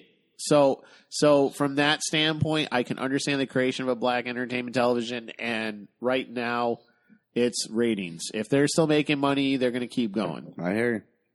Right now, VH1 is running like a hip-hop week, and I'm all over it. I watched Notorious again for like the 3,000th time, the Biggie story. Let me put it to you. I'm going to go check the pork If you had a real quick. business, You go ahead, because If when you you- get back, I got to go. if you had a business that was making money, we could go into a break. Sure. If you had a business that was making money, would you just shut it down because it's either morally or ethically right, or would you keep going? That's a great question. You can't change your brand. You have loyal. No. If you change your brand, suddenly your loyal customers No, that brought that's you a there are great going to question. think that they don't care about us. You know, as someone who has spent time, and Will, you're out there, you're in South Carolina. I was born in South Carolina. I've traveled to South Carolina many, many times. It's one of my favorite places on earth. I was born there. There are soul food restaurants. There are black-centric businesses that continue to exist. They don't care if you're white, green, purple, Jew, whatever. You walk in, they treat you like gold. They're wonderful human beings. They don't care what color you are. They're just running a business. And I don't necessarily think that BET is a bad thing. No. I don't. I think it's wonderful because there's a huge difference between BET and what like that jackass Richard Spencer is doing. Is a huge difference. 100% agreed. You know, BET isn't. At one point, Dave Koz and Kenny G were number one in their jazz charts. Right. So, like, BET is not going to discriminate whoever's involved in the culture. Right. Will brings up a great point. Headbangers Ball was on late because the demographic was up all night and slept all day. And that was your heavy metal crowd. Which I actually thought was bullshit, even though I wasn't into that music. I But hated then- the fact that it was like 2 a.m. Well, it was midnight to 3, and then they had that little block at 3:30 in the afternoon. They called the Hard 30, where you got like 6 heavy metal videos, and then they went back into Whitney Houston, NXS, whatever. Not that those artists aren't good, but you get tired of seeing the same shit over and over again. I always thought Ed Lover, Dr. Dre, and Ricky Rackman should start a show called Rejected. Right.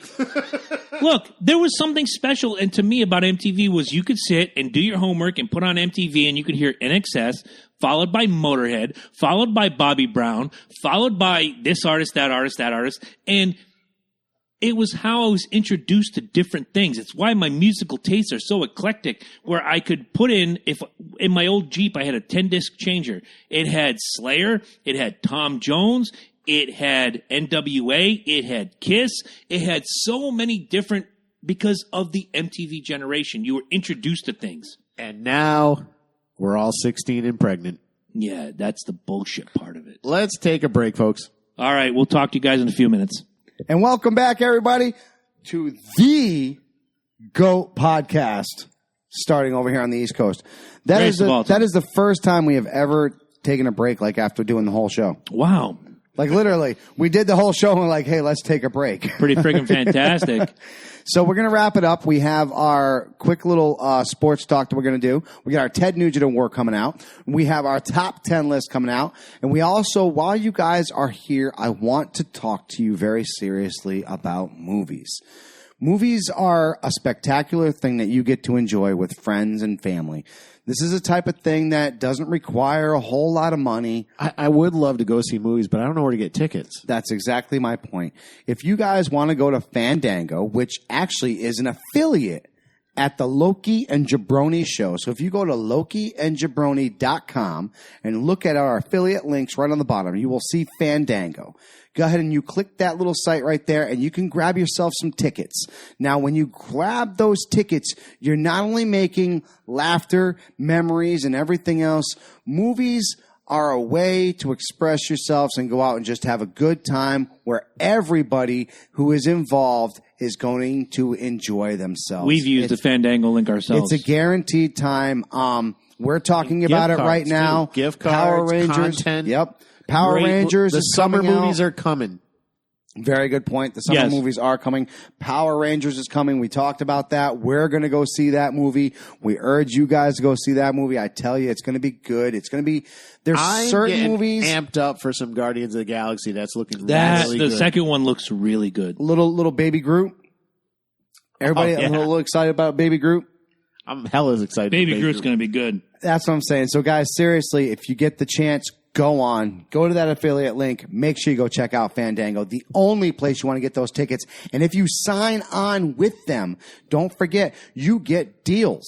They will literally email you 20% off your entire purchase. Use our link and you'll get everything you ever want. I mean, they love when you continuously go back to them, and that's what we want to do. Is make sure it's you a go way to to support the show. Right. March 24th is the show. Power Rangers movie. So if you haven't noticed, obviously Loki's been, he has. I have. He's all up between in my that shit. memes and if you look at my personal Facebook cover, that just shows you every weekend.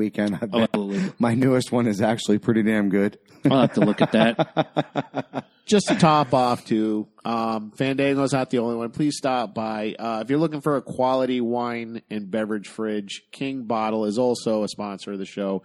Use the link there. Obviously, the WWE shop, which we put out a lot. All the time. And if you are into music, if you are a performer, DJ, producer, whatever, Zounds.com. They help you break up in easy 4 payments. So if you're thinking of starting a music career, that's the place to go. Which is big time. LokiandJabroni.com. I'm going to say, speaking personally from a point, starting up my own DJ business. I mean, I literally got kicked out of the business. I was helping somebody else, and within a week, everything was taken out from underneath me. Think about that. How hard is it to be able to build up your business within 2 weeks? I already had the clientele. People were expecting me to be there. Right. Zounds will give you that opportunity. They'll say, look, if you want to build this together, we can make this in 4 monthly installments. We can hook you up, and this is the way you want to do it, because trust me when I say you don't want to mess around with sound. That's 4 payments without a credit check. I should thought they'll do 4 payments without a credit check. 6 and higher, they will do a credit check. But 4 payments without a credit check. So if you're just getting started out, Zounds is the way to go. And they got all the major brands: Pioneer, Tascam. They have Mackie, Onyx. All the top brands are there. Microphones, which, drum like machines, I said, everything. you don't want to Guitars. start off something. You don't want to start off something with half-notch fucking sound. You will stand out if you have the better sound. Trust me on this. People hear it. People come back to you, especially if you're into the DJ business, if you're in the karaoke business. If you make people sound better, they come back to you. Right. That's exactly how it works out. Make sure you check them out and thank them very much for being part of our show. I mean, Right. we love having them as a. And as always, if you want to support us directly, www.patreon.com / You smell Loki that? Do you Jabroni. smell that right now? What am I smelling? You know what that is? What is that? That is a Baja citrus pork tenderloin, my friends. This is what you will be feasting upon as we are talking to our Patreon donors. We have actually also, as you guys are listening, if you are interested in Patreon, as we've been noticing, or as actually we've been talking about, I'm working on being able to make my own T-shirts. Mm-hmm. And today, our very own man in the box, our producer in the box, Mr. Eddie Focus, brought to me the attention that perhaps maybe if you are a Patreon donor of We haven't decided the monetary. We'll figure the level. Right. We haven't figured out, but once we figure out the level and we are committed, we will be committed within the couple of weeks. I promise you right now, the first shirt coming out will be the horse shit shirt. Whoa! Hello! That he has been asking for. I promise you that right now. It is the emoji horse head plus shit right after it. The very popular smiley horse shit face. Wait, can I say it? Go ahead. Horse shit t-shirt. With Loki and Jabroni on the back. All the information will be there. If you are a Patreon donor, you will get these T-shirts free. Who does not like T-shirts? I love T-shirts. I love it. T-shirts, man. Especially, I don't have nearly enough. Yeah, exactly. I'm told I have too many, but there's no such thing as too many T-shirts. And you need to get rid of that person. This is going to Really? be a great... You tell her, not me. No, this is going to be a great opportunity to get on it. Even if you don't like them, we will make it so easy for you. If you want to change the size of your shirt monthly, all you need to do is personally message us, and we will make sure that gets changed. So if one month you want it large, the next month you want it medium because you're giving it away as a gift, just get a hold of us. I will be more than happy to personally take care of that for you. Fantastic. Patreon donors will have every opportunity to make sure they get First that. crack. Line, First folks. crack. T-shirt of the month club. Yes. Absolutely. Loki and Jabroni. So I got a little bit of sports talk if Ed can wrangle up the music real quick.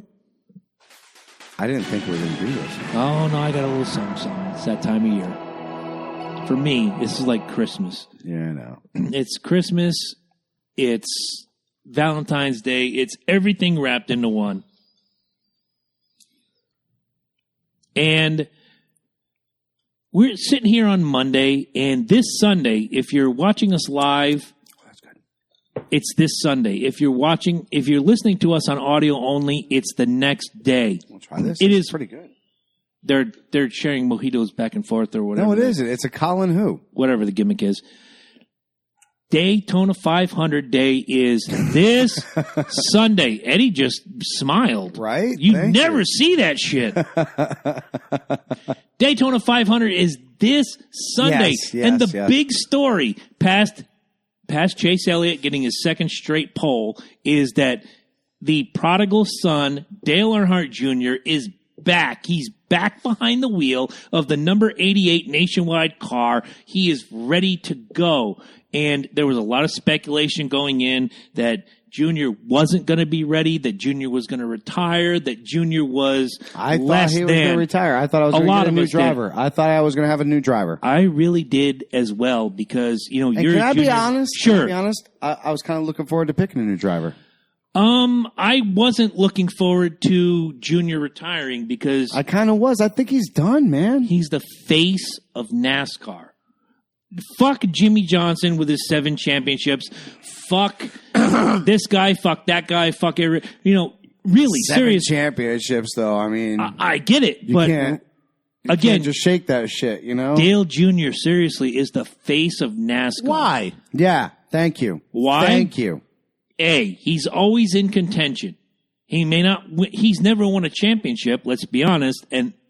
Yeah. He's Okay. He's the most. Has his father won a championship? 7 of them. Exactly. I want to stop. Tied I want to with stop. the Go ahead. I want to hear what you have to talking say. about. You're I going to don't- be the guy that drags this beyond 5 minutes. I know nothing about racing, but I'm going to stop this right now because you're talking in contrary to everything you said about the GOAT conversation.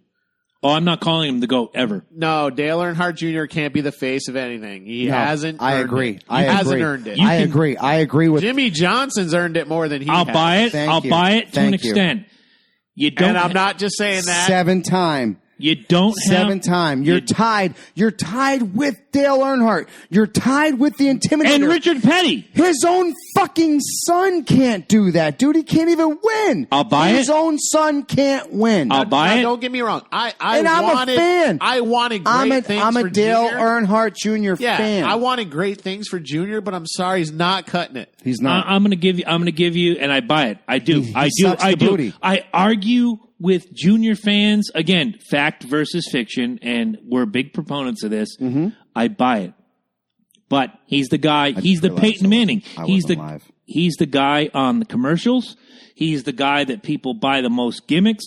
He's the guy that people every year. I think Bill Elliott was the most popular driver for years and years and years. Won one championship. The year Earnhardt died. Bill Elliott says, "Take my name out of the running and let somebody else win." And it was Dale Earnhardt. He was dead after the first race, and he wins. Now, Junior, who's already been racing 3 years, he's Junior Nation is huge, and I love Junior. I do. I can equate this to Red Sox Nation or Yankee Nation or Cub Nation or whatever nation you belong to. You don't win every year. You may not win ever. Let's talk about the Baltimore Orioles since 1983 when they won a championship. Yeah, but teams change players. They change management. Say it again. Teams change players. They change management. Like Dale Earnhardt Jr. is Dale Earnhardt Jr. No, that's what I'm saying, and that's my point. Like, I agree that he should be the face. He should be the face, but he's not.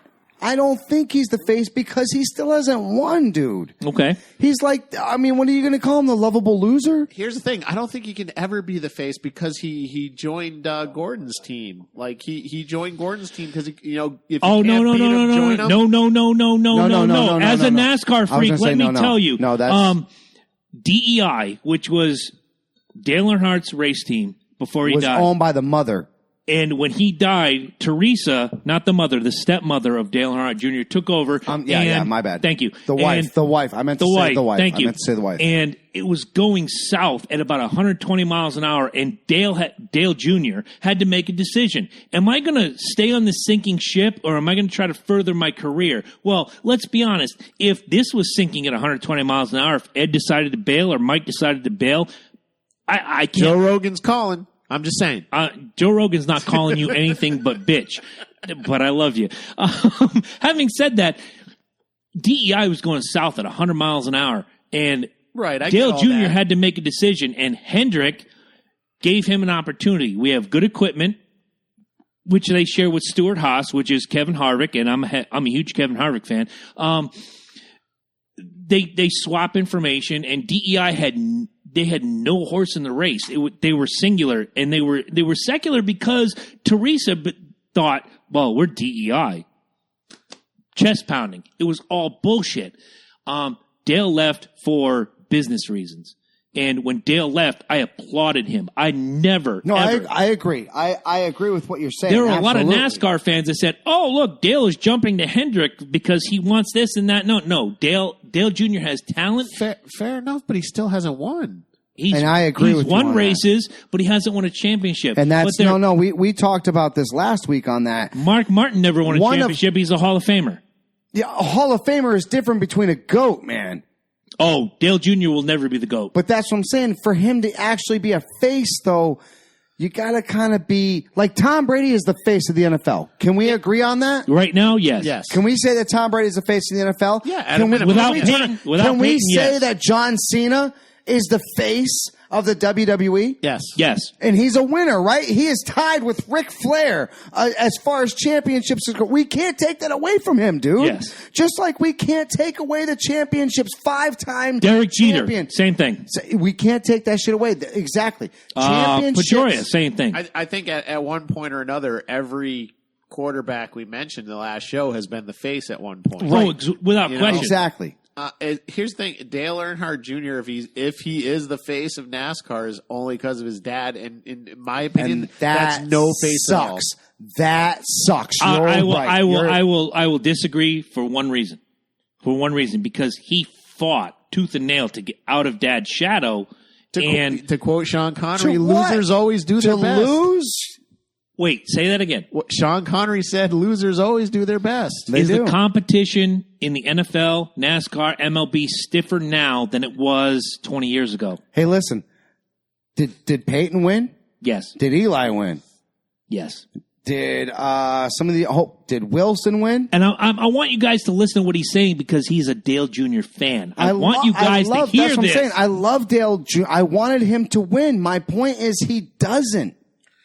He doesn't win. I'll make this my last point. It's probably going to hit home for you. Sure.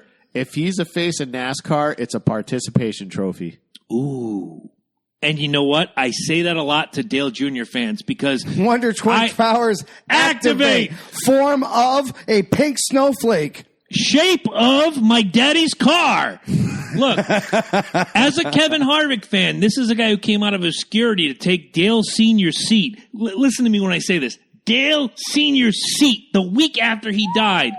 That's why I clung to him. I was a Rusty Wallace fan. I looked at my buddy and I said, love Rusty, baby. I said, when Rusty retires, the 29 car is my guy. Now he's in the 4. Did you have 3 Rusty posters? Dude, I love Rusty. When Rusty retired, where did I go? I went to Dale Earnhardt, dude. Yes. Because I was like old school at that point. I went to Where Harvick. the fuck do you go? You know? For me, it was where do you go? You go to your biggest rival's replacement. What the fuck, man? And I was like, I had mad respect. You know what's funny is you totally said that we were going to go fucking sports longer than 5 minutes. I went to Talladega and I wanted Dale to win so bad. Mm-hmm. Okay. And his car blew up. His car is notoriously bad at Talladega. Yeah, but notoriously bad. Is it the car?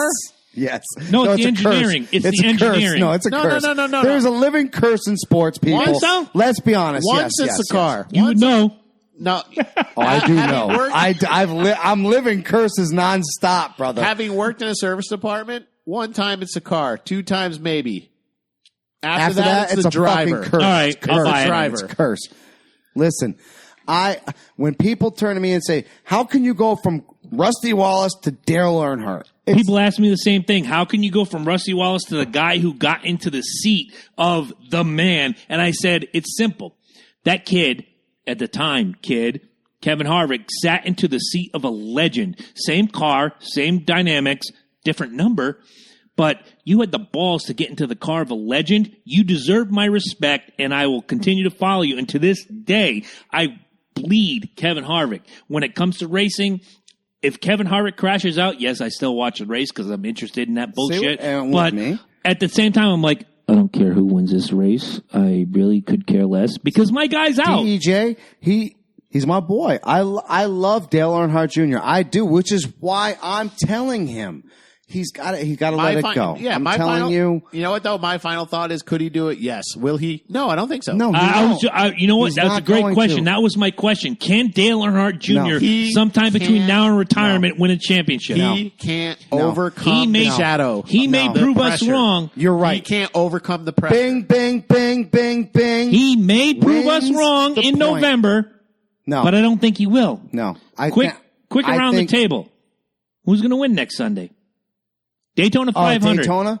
Oh, I got to do a party again, huh? Fuck. Oh, do you want to? No, it's tradition, I was questioning. Tradition, I didn't know where I was watching Daytona. I did it last year. I got to do it again. All right. Okay. Maybe we'll do a little live feed. Yeah, that works for me. All right. I'll do live feed from the house. Who do you got? Works for me.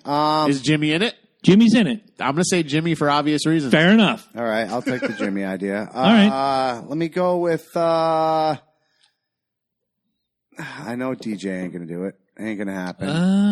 He could. He's a 6-time Daytona winner. Everybody could. Anybody could. You're right. He's a 6-time Daytona winner. It's hard to vote against Dale Jr. No. Hey, you know what? Why though? Hold on. Why? Hold on. Is seriously old number 17 Edwards? Carl Edwards, he retired. He did retire? Fuck me running. When I saw that, I was like, he's a young guy. Why did he retire? I wish I knew. Got tired of winning against Dale. Right? No, he didn't I wish I knew the answer to that, but he announced his retirement about 6 weeks ago. All right. And holy shit, damn. Oh, you mean Kenseth, 17. Yeah, Matt Kenseth. He's in the 20 now. Oh, okay. Yeah, so he's still racing?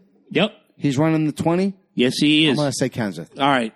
My heart wants to say the number 4 of Kevin Harvick, but watching, and I didn't get to watch a lot of it, but I obviously with the NASCAR app, I get to see a lot of things. As much as this hurts me to say, I think the 22 of Joey Logano has a really great shot at being... Is 20 still home dump? Home Depot? This is still home dump car? All Yeah, right, it's, so Fuck those guys. I'm going home dump next week, baby. All right. I really think, yeah, look at him. Lowe's employee over here. I really think based on speed and everything I've read about Speed Week so far that right now Joey Logano has the best shot of winning the Daytona 500. But again, like Eddie said, anything can happen. Fuck Joey. I agree with that. But Joey sucks balls. my heart says you're going to see the number 4 Busch Ford of Telling Kevin you right Harvick. now. Yes, we switched to Kenseth. Ford. I'll take Kenseth. All right, you'll Did take you really? Kenseth. We switched to Ford over the offseason. Hold on, what's Kenseth driving? Is the number 20 Home Depot Dollar General Toyota. Ooh, it's Yeah. a Toyota. Home Depot and Dollar General on the same car. And it's a Yes. and it's a But Toyota. They switch off. Fuck. Yeah, see, you're rooting for a Toyota. Fuck. Welcome, Jeff. Glad to have you here. Fuck. At the end of the day, my heart says the number 4 Kevin Harvick. But if I'm going to be objective, if I'm going to go by the stats, it's the number 22. You're going to see Joey Logano in victory lane. Oh, I This really Sunday. wish I would have thought about that. I wish I would have thought about Well, you didn't, and that's that. I what's, didn't. That's what's Toyota's sick. going to fuck me. I know Well, thank you for joining us for Sports Talk.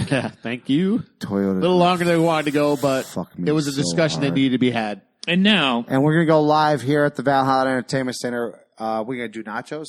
I don't know, but I think we have an award to give out. We do. And without further ado, I want to introduce Eddie Focus, who's going to give out. Colin, who? It's the Ted Nugent Award. The award given to any celebrity, personality, politician, you name it, for saying something like, oh my God, did he really say that? We've been giving out this award for how long now? About 6 episodes. Six Yeah, episodes. You're right. Of, I think it's been a while since we handed one out. I agree. But I am going to bestow that honor to Michael Moore. Ooh. First time winner, Michael Moore. Wow. Michael Moore for going on Twitter and exclaiming with all the wonderful constitutional and government knowledge he has that Donald Trump should retire or resign, and Hillary Clinton should take over. Explain. With all the nonsense that's going on, and there's been nonsense, fair enough. A lot of nonsense with the Russians, blah, blah, blah. Who knows? Yakety schmackety. But him, and I'll give a runner-up to Sarah Silverman, who also thinks that if Donald Trump should resign tomorrow, for some reason Hillary Clinton becomes president. And that is not the case. There is a presidential line of secession. Yes. Yeah. Anybody who took a government class in high school featuring Mr. Mazzarella, as we did, would Yes. tell you that. And if you watch the wonderful TV show Designated Survivor with Kiefer Sutherland that I Right. love, even the head of urban housing and development is in that line of secession. You know what's great about that? the Secretary of Education is in the line of succession. It will go. Oh, that means Voss is going to be our president? Oh, DeVos? Yeah. Oh, It will shit. go down that whole line before there is a, quote, special election. I got to do it. I got to And do at it. that, Horse shit. by the time it gets to the entire line of secession, you can almost guarantee that it's World War III. So, Michael Moore, very gotta kindly. do it. I gotta and do it. at- Oh, I did it. I did it. That's What me. the I owe hell, you guys dude? a beer. Michael Oh, my Moore, God. from me, Eddie Focus, Jabroni, Loki, we would like you to kindly shut the ever-living fuck up. I should give you echo on that. I agree. So, say it again. From Loki, from Jabroni, and from Focus. From Loki, Jabroni, and Eddie Focus, kindly shut the fuck up. Fantastic. And Sarah Silverman, Oh, God. stop with your fucking Nazi shit and getting sick of it. Oh, my God. Do you follow her on Twitter? I Okay. do. I just, I used to. I read her No, shit. no, she's no. irrelevant. She's irrelevant. I follow her for comedic purposes only because no. everything she says is so. is crap. You know oh, what's my fucked God. up? You know what's Go ahead. fucked What's fucked up? You know what's fucked up real quick? Rapid fire. You know what's fucked up? What's fucked up? Pootie Pie is in trouble I like this. for Good call. anti-Semitic shit. I like this. I like this. I do. Because he I did do. something. It was kind of dumb. He shouldn't have was done dumb. it. It was he went dumb. on Fiverr to somebody who said they would hold up a sign saying whatever they wanted. And I hate Jews, by the way. yeah, it was I hate Jews. And they did it. He didn't actually think they would do it, but they did it. They even posted a video saying, we're sorry. We didn't even know what that meant. Okay. It was like some third world country, and they spoke very broken English. So PewDiePie is being labeled a white supremacist Nazi. Well, They're bringing it out. And that's bad. I mean, I'm not saying what he did was great, and he's a bad guy, but Sarah Silverman can go on a talk show dressed as Hitler. Look, Disney dropped him. $25 million contract. Yes. YouTube dropped him. From his the YouTube Hero program. Exactly. So let's be honest. He has lost a lot out of this. Number one. Say what you will about this guy, and we have brought up our points on him. He's made something of himself. Did you watch the video? It was like a 25-minute video of him actually apologizing. Yes. It felt. Did you feel it? I didn't see it. Yes. I don't think he's a Nazi. Duh. Listen. He's fucking from Sweden, for crying out loud, first of all right? The guy does not mean anybody any fucking harm. He is like anybody else out there. And you know what? You know what I love about him is this guy over here. This guy. Every time. You know what I like about him is the one thing that he actually said in his video that I agree with. If the media doesn't like you, they are going to destroy you. If you make points against them, they're coming at you. Now, this was New York Times that went after him. New York fucking Times went after PewDiePie. Let's break that down, people. Let's seriously break that down. New York Times felt it was so important for the American people to know that a Swedish YouTube channel celebrity is a Nazi. Do you know why? People like the New York Times are scared of PewDiePie because PewDiePie makes a shitload of money. He makes millions of dollars.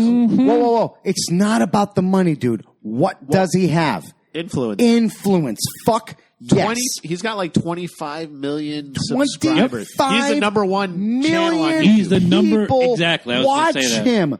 Watch him. Yes. If he takes a shit like this. Which he's done. Has he really? Probably. Hot shit. People, watch it. You know what I'm saying? But we can't get people to watch us. Listen, but that's my point, dude. We're not on YouTube that much. But he's not a fucking Nazi. That if he shits and he puts it on the fucking phone, he's not a fucking Nazi. My whole thing is, why is it okay for Sarah Silverman to go on a talk show dressed as Hitler? Oh, God. Okay, but PewDiePie can't make an error in judgment. It's all it is. It's an error in judgment. Look, me and you on the same page on this one. Mia Khalifa, all day long, right? Right. She's so beautiful. Why is it? Well, yeah, fuck her tits are perfect. Why is it okay for her to be given blowjobs in the traditional fucking the Arab fucking headdress? You know what? It might not be, but America. But that's what I'm saying, dude. Glasses up. Let's go, America. Why is that okay? Why is it okay? It's not. It is, but it isn't. Having said I don't know. Triggered. Having said that, we haven't done the trigger all day. So maybe Eddie is the guy who finally. Not yet. There's no triggers. Okay. No triggers. This is you know it's fucked up. Right. Folks, bottom line is you don't have a right not to be offended. You know. So thank you to Eddie for giving the Ted Nugent Award, given to the person who I can't... Fuck you, Michael Moore. Who I can't believe I just heard what you just said. Listen, I used to have respect for this guy when he was actually all about actually telling the American people. I like Bowling for Columbine. That's what I'm saying. Great. When he was about giving the American people knowledge, I was about you. Now that you're about everybody else and just spitting bullshit down people's fucking throats, fuck you. I'm with the man in the box. Fuck you, Michael Moore. Grow the fuck up. Go back to the way the fuck you used to be and show the people real knowledge. Right. I'll buy it. Y'all ready for this? I think we are. Because I think this is perfect. All right. For the final countdown? For the final countdown. I think this is perfect. You know what? I was thinking. You were thinking. You know what? We shouldn't do a final countdown. It's lame. What?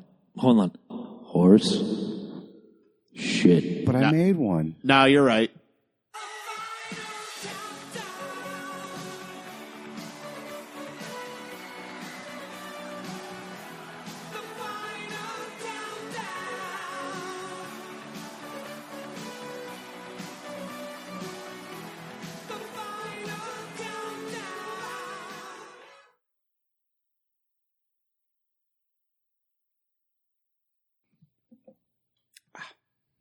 Final countdown this week is brought to you by Loki, who is probably, in my opinion, one of the honest human beings, the most honest human being I've ever met. The reason why he's my partner, and on top of all that, he's the co-host of the show, and it's his week. So fuck it, let's do it. Well, no. We got to give our big shout out, first of all. The final countdown this week is brought to you by our friends at Sublime Ink Tattoo in Groton, Connecticut, 860-445-4200, if I'm doing my math right. I think you're right. I think you're right. Get your ass a great tattoo like I did on my leg recently. Falcon Dave Kovalik. I could have gone to the Batgirl, Dana Batts.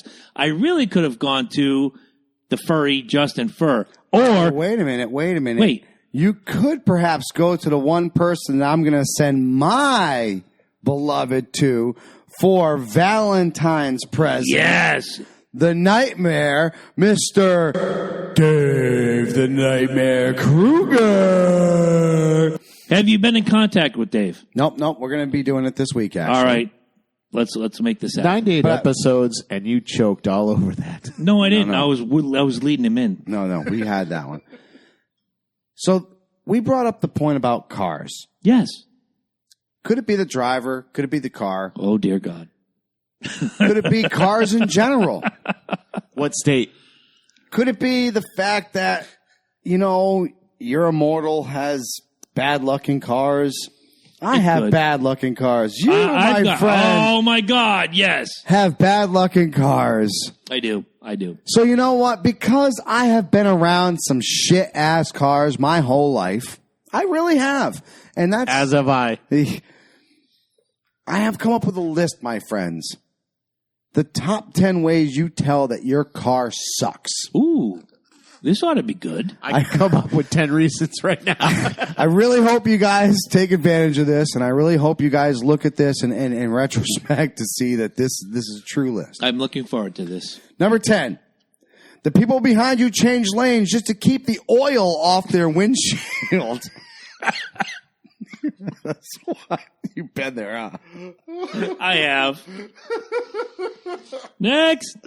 Number 9. Tractor trailer drivers are afraid to pass your ass. Wow. That means you're bad. Yeah. Number 8. Opening your trunk requires finding a screwdriver. Ooh, which is usually found in your back seat. I knew a guy like that. Number 7. Your driveway looks like an oil slick to the EPA sites for your number 6. Your friends would rather walk or ride the bus to school or work than ride with that one. I knew another guy like that. Mm-hmm. Number 5. The motor is so loud you can hear the dump truck crash through the nitroglycerin factory. Ooh, that's bad. That's loud. That's bad. That's loud. Number 4. Have you ever had to leave it running for fear it might not start up again? Yes. Yes. My mom's Sunbird was like that for a while. We used to have to keep it running outside Charlie's supermarket. I had a Mitsubishi 3000 GT that, yes, very much so. Hot shit. Maybe 15 minutes I have to go in there. Oh, my God. I got to rub my eye because that hit close to home. Wow. Number 3. You have ever been chased down by a fire truck? Never me, but I've seen those. Yes. He can't even read it. Eddie's going, the guy in the box is going nuts. He's hitting me personally right now. No, he is. You got to understand, like, I worked in a service department. I've seen fucking cars like this. On fire, yes. Right? Yes. Number 2, you refer to your car as Beast, POS, Junker, or Hoopty-La. I've referred to many a vehicle as the Beast. full disclosure, I had. Oh my God! You know what? Fuck it. Absolutely, go ahead. My pickup truck was the beast. This and is it why I lasted made this forever. list. This is why I made this list. Look, it was a Ford Lemon. It lasted for 16 years. It was the beast. It was big. It was bulky. It was the beast. It was the beast. Okay, you said Ford. I know. Ed And had that an kills adventure. me I called as my we- thing the Beast. As we talked about, I'm fearful because this year in NASCAR we've switched to Ford. I'm really scared. I agree. Thank you. And number one. Here we go. The number one reason to tell the reason why your car sucks. Have you ever parked on the side of the road and somebody stops to ask if you're injured?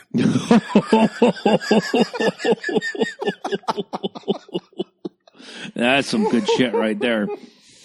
Thank you all very much. That is your top 10 list. I hope this helps you. If your Fantastic. car falls into any of those lists, your car sucks. Go get yourself a new one. Runner up. Fantastic. If Eddie? your car says Volvo on the back, Wow. Alva. You know what's funny? This is true story. Today I had to actually replace one of my tires. So I took my girl's Ford Escape, which actually took us down to Jersey, Philly, and back this weekend. And I had the tire replaced for the wonderful people here at East Lyme Tire. Love them. They are fucking fantastic. I will blow them up because they hook me up every time I walk in there. Good. I love them to death. First of all, let me just say, man, that the whole situation that, yeah. I don't know what the situation is. But true I'm story buying. about cars. True story about cars. True story about cars. Okay, this is why I say Volvo. No, that's what I'm saying. One car in particular. Okay, let me tell you, this is rich.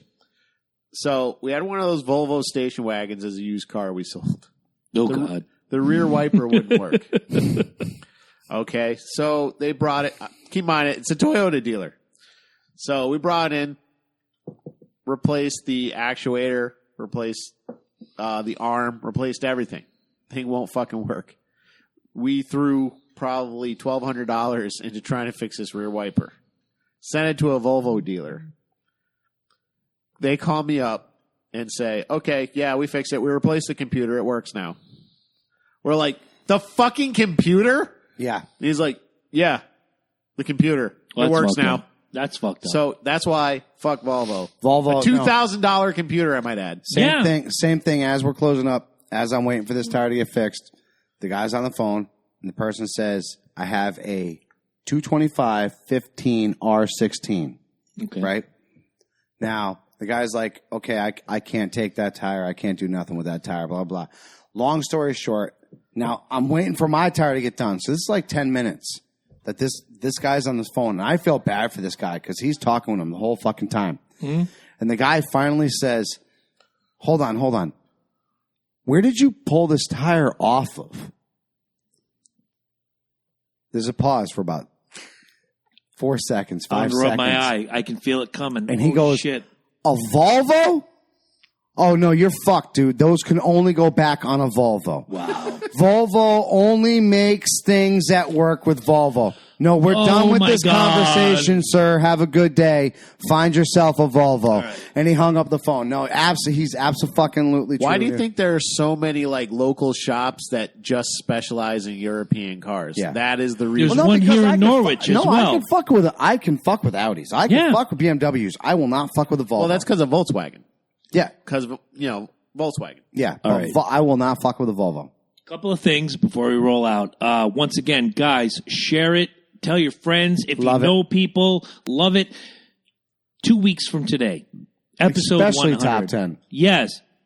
Especially top 10. That was I had fantastic. him going. Did you see him? He was dying. Oh, my over there. God. He was. The guy in the I box told you, was. dude. I don't very fire. rarely get the guy in the box laughing the way. That's why I was laughing so bad. I got him last week Because I've with. seen all 10 of those cars. I got him last week with "Get the fuck out of my country." You got him this week. It's like a double whammy, guys. 2 weeks from today, That's what I'm saying. episode This is 100. great shit, man. It really is. You can't fucking buy a better show. Top 10 podcast in the sports category. Bruce Pritchard, Conrad Thompson from Something to Wrestle With. They're going to be here on the Loki great. Jabroni Show Fucking telling great. their stories. And Now talking we get about to their drill 'em. podcast. And then we get to drill them. We do get to Then drill them. our brains There are get to guests. drill them. Yes. And if you've never listened to their podcast, go find it. It's called Something to Wrestle with Bruce Pritchard. Conrad Thompson is the co-host. They have a great deal going on. And if you want to see how this fucking pork loin showed up, you better fucking get on that fucking Patreon right now. Right Because- now. $1. $1. And let's give props to Drew DeCarlis, who is our latest $1 a week Patreon donor. Because I gave a big shout out to Philly. What a beautiful fucking city. Love that city. Last thing, we're coming up on spring here. I mean, obviously it feels like spring today. Well, but we had all of winter last week. yes. Yeah, it did happen all at once. Coming up in the spring, I really want to expand what we do, and I've talked to these guys already about going out and doing certain things in the public to raise awareness, not only for certain things, but to raise awareness for us, and we need you to be a part of it. So when that comes up, if we are asking for donations for, say, cancer research, Girl Scouts, etc., so forth, we need you guys to get on board and dig into your pockets, get that spare change. Maybe not have the Starbucks coffee 6 days a week. Maybe get it 4 days a week, and you donate to the cause, because we, as Eddie has said a million times before, local helping local, or just people helping people. People's helping peoples. We need your dollars to help legitimate causes. And I love you guys, but I got to go cut up the pork loin. He's going to go now. cut it up. We're going to go, for you Patreon people, our bonus content will begin in just a few minutes. So, for Loki, for Eddie, and for myself, thank you for listening. We will be back next week. 2 weeks from now, Bruce Pritchard, Conrad Thompson, Something to Wrestle with, here live on the Logan Jabroni Show. Enjoy your night.